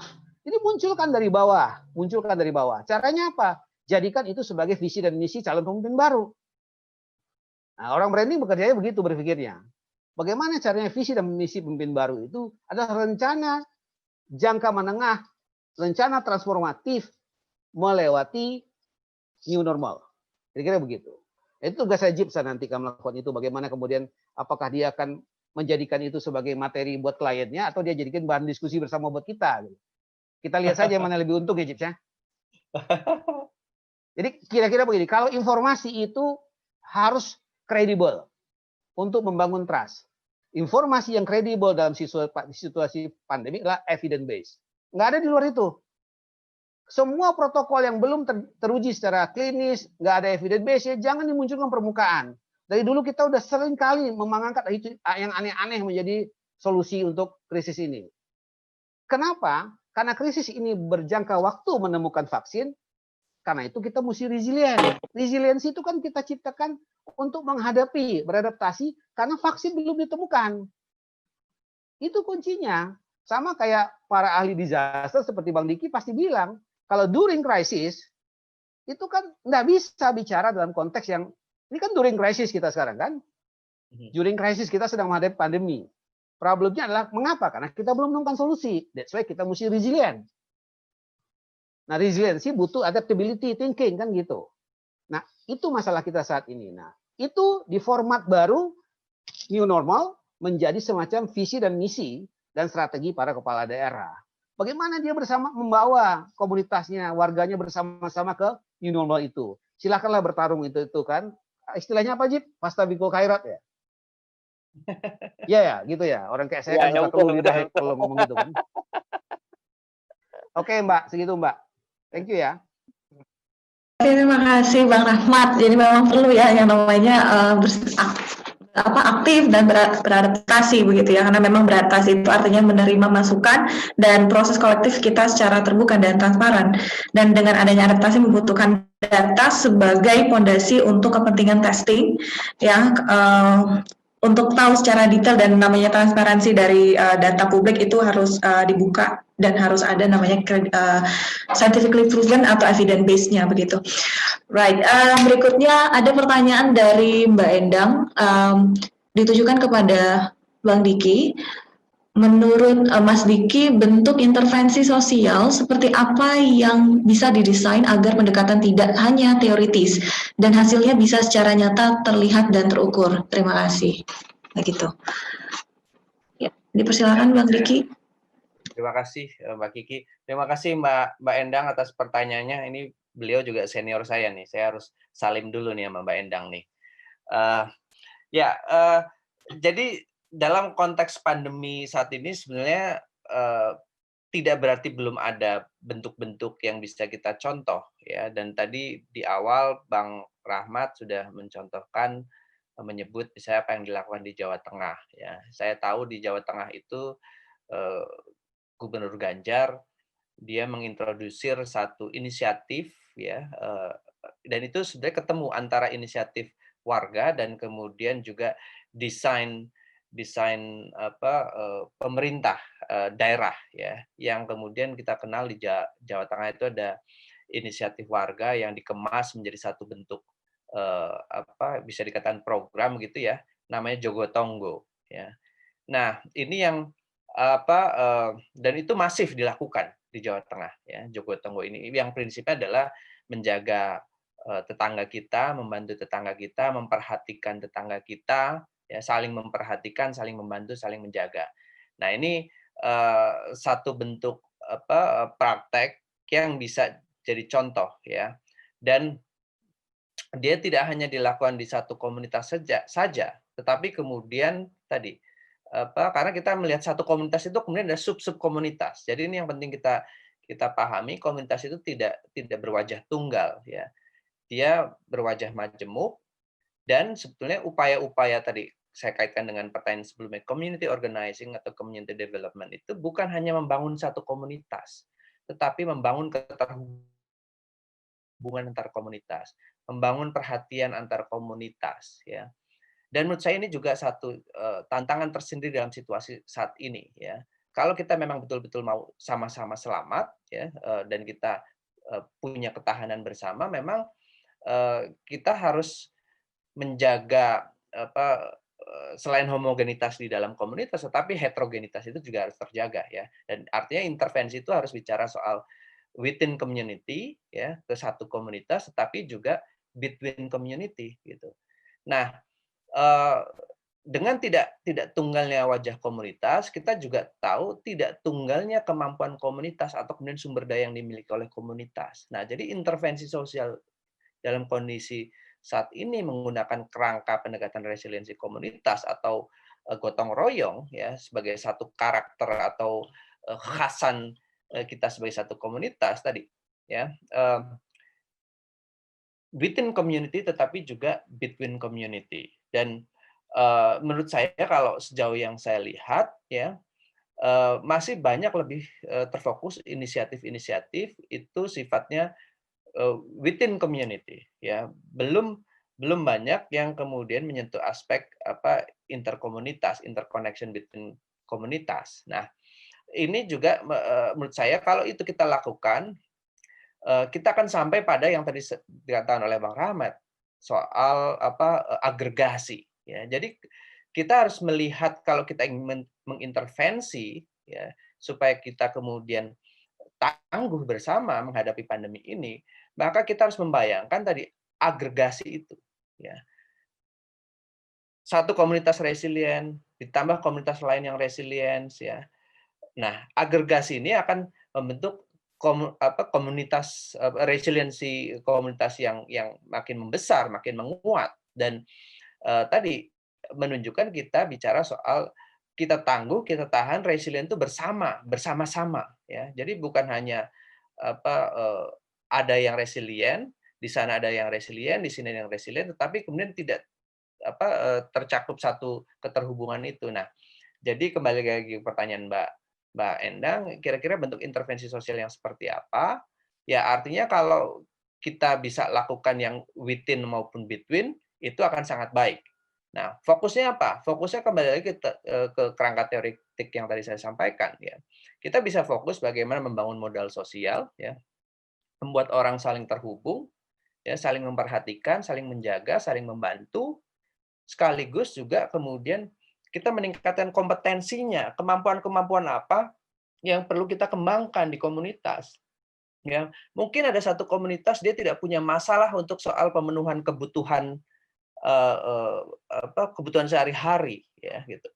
Tetapi mungkin dia punya masalah dengan soal isu pemenuhan kebutuhan emosional. Ya, ini misalnya saya lihat di program Jogotongo di Jawa Tengah misalnya, itu mereka bukan hanya bicara soal menjaga tetangga itu dalam pengertian membantu tetangga dalam pengertian memberikan kebutuhan yang sifatnya fisik, material, bahan makanan dan segala macam, tetapi kemudian kebutuhan-kebutuhan non material ya dalam situasi seperti sekarang orang kehilangan kesempatan untuk bertatap muka, bercurah pendapat, ya, mendapatkan dukungan emosional. Nah, itu yang juga diupayakan lewat program-program yang sifatnya tadi jadi dalam kondisi yang sekarang kita bisa dorong pemenuhan kebutuhan manusia itu bukan hanya soal kebutuhan fisik, kebutuhan dasarnya saja. Dan apalagi kita tahu bahwa situasi pandemi ini sudah kita sekarang jalannya hampir 5 bulan, 4-5 bulan. Dan ini kita masih tidak tahu kapan akan selesai, ya, khusus di Indonesia. Ya. Nah, ini menurut saya intervensi sosial bisa diarahkan ke sana. Jadi menguatkan komunitas di dalam, tetapi juga kemudian menguatkan hubungan relasi antar komunitas, ya, sehingga kemudian secara agregat kita sebagai komunitas yang besar atau yang lebih besar, ya, itu akan tangguh dan memiliki ketahanan secara bersama-sama. Mungkin itu jawaban dari saya, Mbak Kiki. Terima kasih sekali lagi Mbak Endang atas pertanyaannya. Ya, terima kasih Bang Diki. Ada lagi pertanyaan dari partisipan di sini dari Mas Bakhtiarudin Alam. Izin bertanya, kan kerja daerah lebih efektif dibandingkan pusat. Tetapi bukannya inilah yang diinginkan pemerintah pusat untuk pemerintah daerah yang lebih dibebaskan? Ya, Bang Rahmat atau Bang Diki boleh menanggapi terlebih dahulu terkait pertanyaan dari Mas Alan. Silakan Bang Ahmad dulu mungkin ini. Bang Ahmad masih di mute. Oke. Semenjak era desentralisasi otonomi daerah sebenarnya banyak sekali urusan daerah yang bisa dikerjakan di daerah gitu loh. Nah, coba kita belajar dari apa yang terjadi di Singapura atau apa yang terjadi di New Zealand misalnya. Dua-duanya itu kan kategorinya tuh negara kota ya, quote on quote. Populasinya nggak besar gitu kan, sesuai dengan populasi yang ada di, kalau Jakarta mungkin lebih besar penduduknya dari Singapura kan gitu. Apalagi Jabodetabek kan diintegrasikan ke dalam pendekatannya sama dengan DKI karena Pak Ridwan Kamil kan meminta Bodebek mengikuti instruksi yang ada di DKI. Nah, dalam hal ini bisa kita lihat banyak inisiasi yang datang dari daerah ya, terutama daerah yang mempertahankan dirinya tetap ada di zona hijau maupun daerah yang mencoba melockdown quote unquote secepatnya dirinya. Nah, problemnya adalah begini. Kemudian, mengapa kemudian ada kesenjangan antara apa yang terjadi di pusat dan di daerah? Sederhana begini. Kita lihat misal Jawa Timur. Jawa Timur itu dari awal sepertinya berbeda dengan yang Jawa Timur dan Jawa Tengah itu berbeda dengan Jawa Barat dan DKI. Terlihat. Kita nggak bisa mengabaikan ada dimensi politik di situ. Dimensi politiknya ada. Bahwa kemudian kelihatan pemerintah daerah yang cenderung mengikuti narasi nasional, bukan protokol standar dari WHO, akhirnya berlarut-larut masalahnya dan tidak bisa mengontrol keadaan itu. Tetapi para pemimpin yang mencoba mengikuti standar WHO dan bagaimana dunia akademik dan komunitas kesehatan atau epidemiolog dibawa ke dalam situ, narasinya narasi kesehatan lebih cepat pulih. Lebih cepat mengelola. Saya nggak bilang pulih ya, lebih cepat mengelola masalahnya. Itu fakta yang secara dinamis terjadi, kadang menguat, kadang menurun, itu yang terlihat. Sekarang ini misalnya, kalau Anda lihat di headline media Indonesia hari ini bilang bahwa DKI sudah terkontrol. Angka positifnya tetap di atas 100, tapi sudah terkontrol. Itu dia sudah resilient sebenarnya. Jawa Barat akan mengekspanded testing, udah resilient dia sebenarnya. Oke? Kemudian sekarang tiba-tiba Bu Risma terkesan ada rivalitas dengan Bu Khofifah. Tapi dua-duanya berlomba-lomba untuk menggerakkan testing, melakukan tracing, itu resilient sebenarnya. Sikap-sikap yang udah muncul gitu loh. Jadi ternyata semua pemimpin lokal daerah itu mengejar dulu protokol kesehatan dituntaskan. Mendadak tiba-tiba masuk protokol ekonomi ditawarkan. Kan gitu. Kemudian itu buyar lagi nanti bisa kejadian itu. Mengapa? Karena orang berada dalam dua alam yang bekerja bersamaan. Kesehatan dan ekonomi. Bukan kita bilang ekonomi tidak penting, ekonomi sangat penting. Karena itu selesaikan dulu masalah kesehatan, selesaikan dulu protokol kesehatan. Kita nggak bilang bahwa virus ini tuntas, enggak. Dalam 1 tahun ke depan enggak. Tapi kita mau bilang bagaimana orang beradaptasi sehingga bisa resilient secara ekonomi. Karena adaptasi itu wawasan. Resilient itu adalah keterampilan. Jadi praktik sehari-harinya itu resilient, tapi wawasannya itu adaptasi. Nah, adaptasi itu memang ada di tingkat elit. Apakah elit negara, elit pemerintah, maupun elit komunitas. Tapi keterampilan untuk resilient itu ada pada setiap individu, pada setiap aktor, dimanapun. Itu nggak boleh kalau nggak dimiliki. Nah, pemerintah daerah punya kemungkinan, punya kesempatan yang lebih luas untuk mempraktikkan, mencontohkan, mengimitate resiliensi protokol itu ke tingkat warga. Jadi harusnya pemerintah pusat lebih akomodatif terhadap apa-apa yang direncanakan oleh pemerintah daerah. Jadi jangan berpikir bahwa apa yang dimaui pemerintah, apa yang akan dikerjakan pemerintah daerah itu sesuai dengan apa yang dipahami pemerintah pusat. Enggak seperti itu juga. Karena kasus itu di tingkat lokal, data itu diambil dari dinas kesehatan terbawah, gitu loh. Ekonomi terpapar itu ada di tingkat lokal, ada di tingkat bawah, gitu loh. Yang ekonomi yang terpapar secara besar itu kan ekonomi di tingkat nasional itu kan industri yang kita bicarakan. Industri silahkan polisinya itu nasional, tapi kalau di tingkat lokal tentu mesti daerah yang melakukan itu. Oleh karena itu, pemerintah melonggarkan masalah hak keuangan. Pemerintah melonggarkan masalah ini. Tolong longgarkan juga. Berikan kesempatan yang lebih luas kepada pemimpin lokal, pada masyarakat di daerah untuk mengambil inisiatif yang lebih luas. Agar kemudian apa? Menganggap bahwa masalah ini adalah masalah kami. Bukan masalah pemerintah. Bagaimana menciptakan resiliensi kalau mereka menganggap itu bukan masalah mereka? Sederhananya begini. Bukti apa konkretnya? Kita langsung contoh aja. Car Free Day kemarin. Kita mesti tanya, apakah di tingkat administrasi wilayah pemerintah DKI itu resilient nggak? Membiarkan orang sebanyak itu. Satu. Kedua, apakah pilihan aktivitasnya resilient nggak? Ketiga, apakah antar orang yang terlibat di satu lokasi, di lokasi itu resilient nggak mereka? Jadi dari level mikro, meso, dan makro kita ukur. Jangan-jangan mereka resilient semua. Buktinya apa? Sederhana. Ketika setelah itu acara itu diselenggarakan, Kemudian kita lihat berapa orang yang terjangkit setelah itu. Jangan-jangan sudah nggak ada. Berarti mereka sudah resilient. Lebih berbahaya lagi cuman orang arisan, tapi tiba-tiba terpapar satu rumah. Ternyata mereka lebih kecil tapi nggak resilient kan gitu. Nah, itu mesti ada ukuran dan evaluasi yang jelas. Resiliensi itu tidak hanya bicara yang aktual, dia mesti bicara yang aktual, gitu loh. Agar yang potensial itu sesuatu yang ke masa depan itu bisa dikerjakan.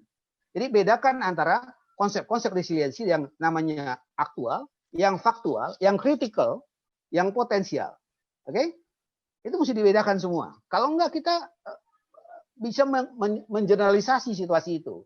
Jadi jangan berpikir ada situasi yang ideal. Tidak.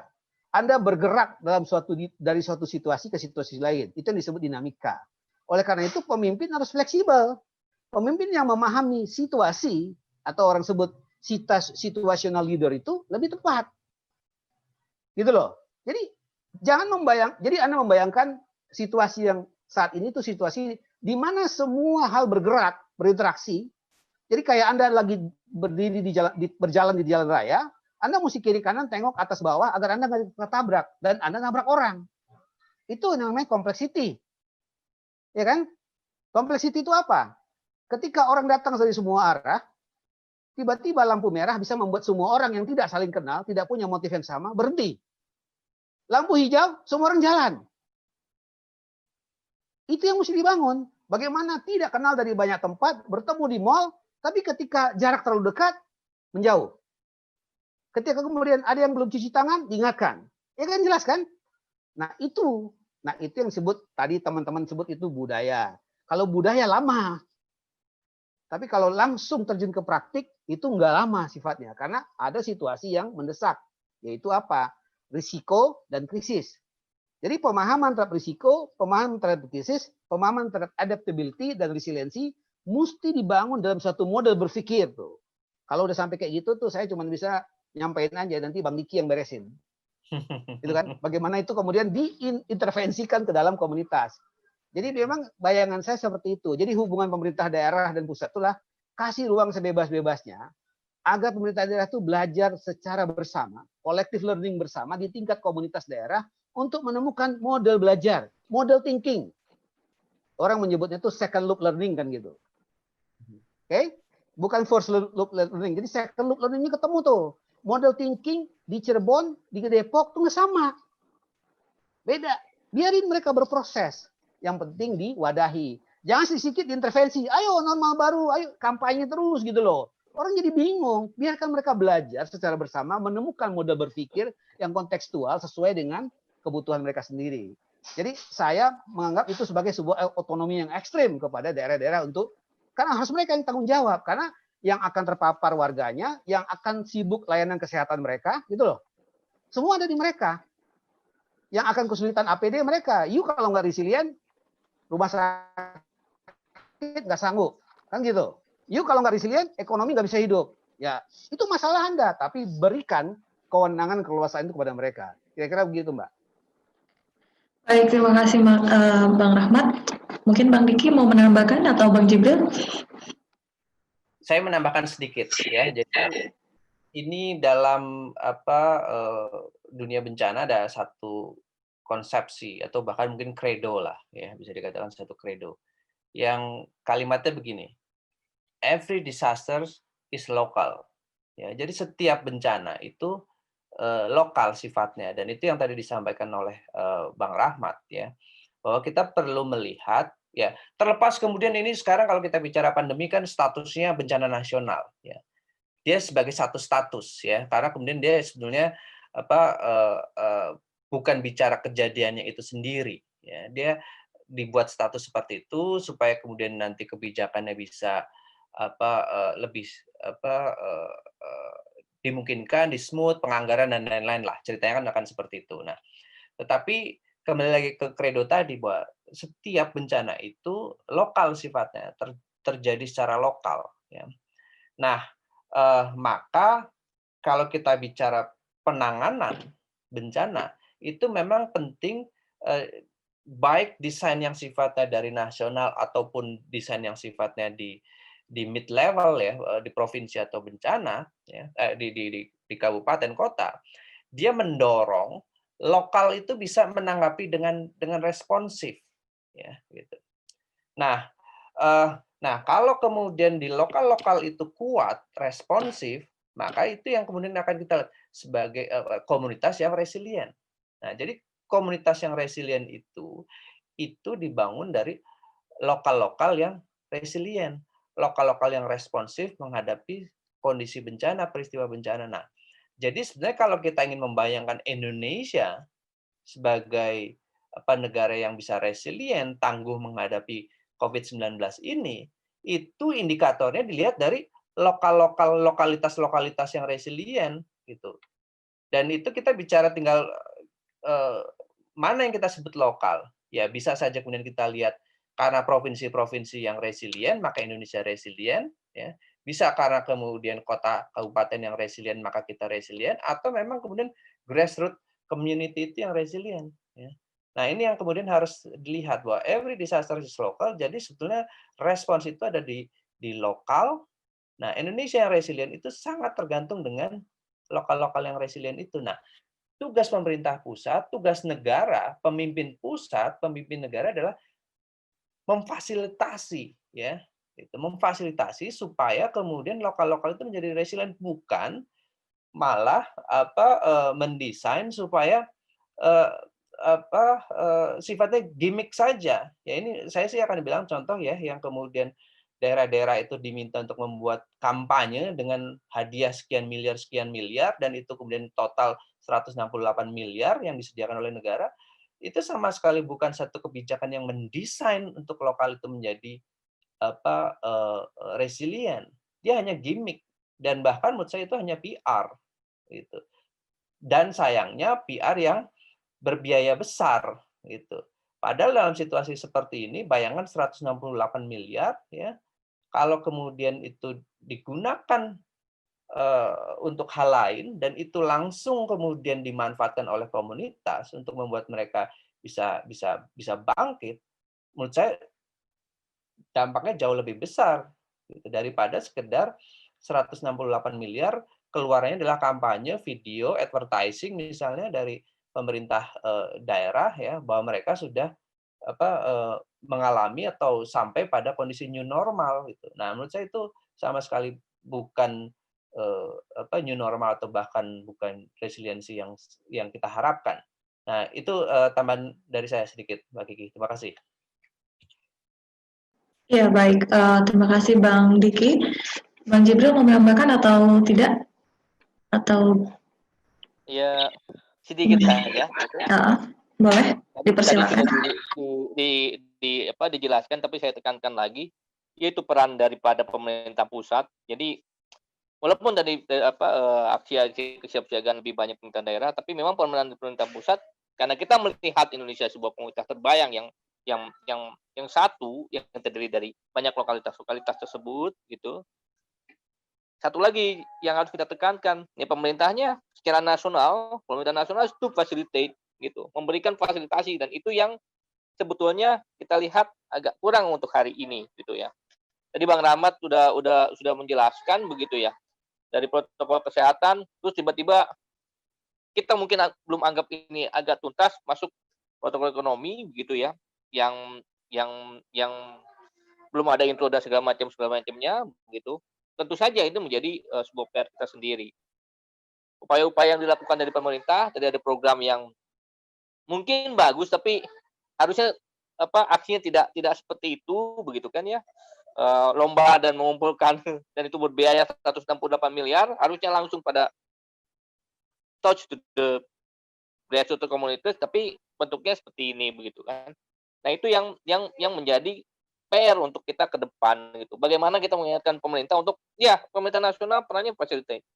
Seperti tadi Bang Rahmat sudah mengatakan bahwa ibaratnya pemerintah nasional itu pemimpin dirijen dalam sebuah orkestra gitu ya.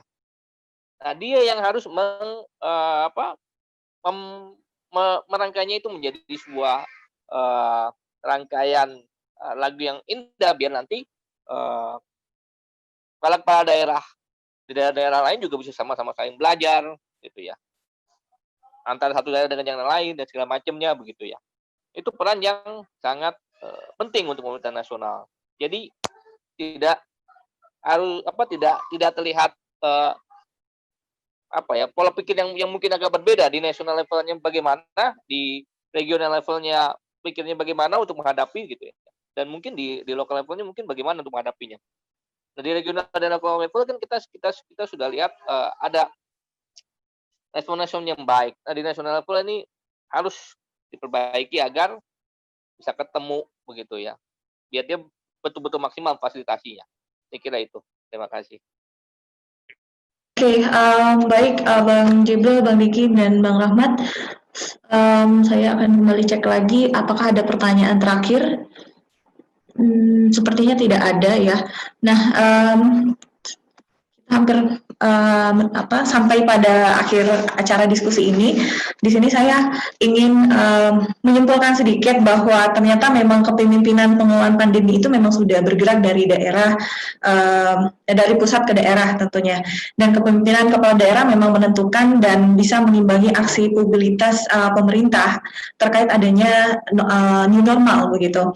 Nah, kepala daerah memang beserta jajarannya harus lebih memahami situasi dan kemampuan layanan masyarakat, kesehatan maupun ketahanan sosial maupun ekonomi, yang ini menjadi ujung tombak kita agar kita bisa lebih siap lagi menghadapi segala bentuk masalah yang ada, dan tentunya harus bisa beradaptasi dengan hal baru ya terkait dengan adanya new normal, karena pada dasarnya memang tidak ada yang bisa menolak new normal itu. Seperti yang Abang tadi sudah jelasin, kita harus melihat ini sebuah bagian dari opportunity baru gitu ya, new opportunity. Dan untuk menghadapi COVID-19 yang perlu kita lakukan adalah benar-benar bersatu ya, menjadi community resilience together, make a resilience community, seperti itu, komunitas yang resilience, dan ini berasal dari lokalitas-lokalitas yang resilience. Dan gotong royong itu bukan hanya sebatas jargon, tapi itu bagian sesuatu yang sudah didesain. Jadi solidaritas, Indonesia butuh sekali dengan solidaritas terpimpin begitu ya, dan juga harus bisa menguatkan relasi antar hubungan komunitasnya. Itu dari saya. Mungkin untuk closing statement dari masing-masing pembicara, Bang Rahmat, Bang Diki, Bang Jibril, boleh menyampaikan singkat saja closing statement untuk kita semua yang hadir di acara forum diskusi ini, begitu. Ya, boleh dari Bang Jibril dulu, Ketua Policy Center Iluni, silakan. Ya, saya kira Policy Center Iluni sudah memberikan pemerintah. Ya, artinya tadi di bidang sosial politik, nama bentuknya adalah solidaritas terpimpin. Tadi sudah dijelaskan secara detail how to-nya itu seperti apa dan bagaimana kami menyebutnya itu sampai tataran praktik operasional oleh pakar-pakarnya. Tinggal kita mengharapkan dan mengingatkan juga, karena fungsi kita sebagai bagian dari masyarakat sipil juga mengingatkan pada pemerintah di tataran level nasional, ayo diimplementasikan secara optimal. Kan? Di sini pakar-pakar kita, ya ada Bang Diki, ada Bang Rahmat Jananda, saya pikir juga siap untuk memberikan report atau masukan-masukan yang tentu saja bermanfaat hingga tataran titik operasional gitu ya. Jadi Bang Rahmat udah menyebutkan ya nanti tugasnya untuk memberikan desain supaya gotong royong itu menjadi lebih desain ya Bang Diki dan teman-teman begitu kan. Tapi hal itu hari ini belum terjadi saya kira. Nah, itu yang menjadi pesan untuk kita. Ingatkan untuk pemerintah, ayo pemerintah to facilitate, ya, pemerintah nasional, mari to facilitate agar kita menghadapi pandemi COVID-19 ini bersama-sama lebih cepat, lebih tuntas. Terima kasih. Baik, terima kasih Bang Jibril. Berikutnya boleh Bang Diki, dipersilakan. Oke, terima kasih. Jadi saya melihat seperti yang saya tadi sampaikan di awal bahwa pandemi ini adalah satu momentum, ya, momentum untuk kita bisa menciptakan perubahan, menciptakan transformasi. Kita tidak ingin hanya sekedar bounce back, kembali ke normal, apalagi normal lama. Tetapi juga normal baru itu bukan hanya sebatas jargon. Normal baru itu harus kita bayangkan, ya, kita imajinasikan, dan kita siapkan dari sekarang. Ya. Apa yang perlu kita siapkan dari sekarang? Kita bicara soal bagaimana kita aktif beraksi dan adaptif untuk beradaptasi, ya, untuk menciptakan new normal yang sebenarnya, ya, satu bentuk transformasi perubahan yang kemudian bisa kita dapatkan dari kondisi wabah hari ini. Nah, menurut saya penting untuk memfasilitasi, ya, komunitas itu bisa beraksi, bisa beradaptasi, tetapi perlu diingat, ya, itu membutuhkan satu kemampuan pemimpin, ya, yang resilience, ya. Kita juga membutuhkan bukan hanya sekedar komunitas yang resilient, tetapi juga kepemimpinan yang resilient, ya. Dan menurut saya kita harus mendorong itu, ya, sebagai komunitas kita bisa menuntut itu, bahwa kita membutuhkan pemimpin yang resilient supaya kemudian kita bisa resilient bersama-sama antara negara dan komunitas, dan kita akan mencapai satu perubahan yang transformasional sebagai akibat, sebagai dampak dari COVID-19. Mungkin itu dari saya. Terima kasih. Ya, terima kasih Bang Diki. Yang terakhir mungkin Bang Rahmat untuk closing statement-nya dipersilakan. Masih di mute, Bang. Ya. Oke, ya. Saya sebenarnya pembicara ini pembicara sapu jagat. Sebenarnya kalau Jibril nggak ada pembicara, saya disuruh isi gitu loh. Tapi misinya, misi Iluni sebagai petugas Iluni mesti saya sampaikan bahwa karena kita keluarga besar yang tergabung dalam komunitas akademik, ya, kita harus mengambil collective learning-nya apa sih pandemi ini. Ini dua frasa yang saya pernah sampaikan juga kalau nggak salah waktu itu acara ya berapa bulan. Kita ini quote on quote libur selama 3-4 bulan ini. Tapi proses belajar kita itu hanya cuci tangan sama pakai masker gitu. Saya enggak. Pakai masker cuci tangan tuh nggak perlulah 3-4 bulan, 2 hari cukup, ya kan? Atau anak-anak TK diajar begitu cepat bisa kan gitu. Tapi collective learning untuk perubahan mindset model thinking kita tuh ada nggak? Nah itu sebenarnya yang Bang Diki minta tuh. Transformasinya tuh ke arah mana? Tapi transformasi itu butuh suatu lesson learn, butuh collective learning. Dari situ kita belajar. Nah barusan Mbak Endang juga tanya itu, ngukurnya gimana itu? Nah saya ngusulin ini, secepatnya ini diukur nih Bang Jibril, ajak Bang Diki segala macam. Agar collective learning ini nggak sia-sia nih. Best practice-nya apa? Apalagi kalau best practice yang lokal-lokal yang Mbak Diki sampaikan tadi itu bisa ditarik tuh. Kemudian dimunculkan, di-emerge kan menjadi novelty, menjadi kebaruan. Nah kita tuh punya kekhasan Indonesia menghadapi pandemi. Memang kita layanan kesehatan kita terbatas, kita nggak punya banyak uang. Tapi kita survive, kita sustain. Nah ini yang jauh lebih penting menurut saya. Cari model thinking dan praktis ala Indonesia. Konsepsi-konsepsi tentang adaptasi dan resiliensi itu kan sifatnya umum. Cari yang ala kita, cari yang ala lokal, di mana kemudian lesson learn itu terjadi, collective learning terjadi, collective intelligence muncul. Kira-kira gitu Mbak Diki. Oke, baik. Terima kasih Bang Rahmat, Bang Diki, dan Bang Jibril.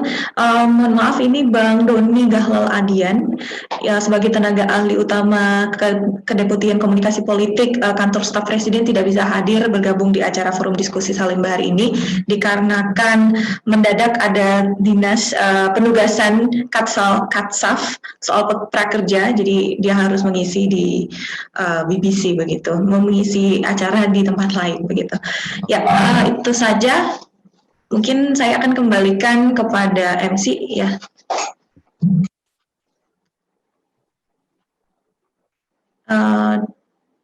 Devan masih di mute itu. Ya.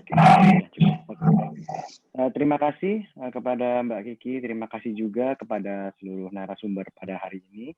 Tadi diskusinya sangat menarik karena memang kita berarti lebih fokus di diskusinya. Diskusinya juga cukup komprehensif.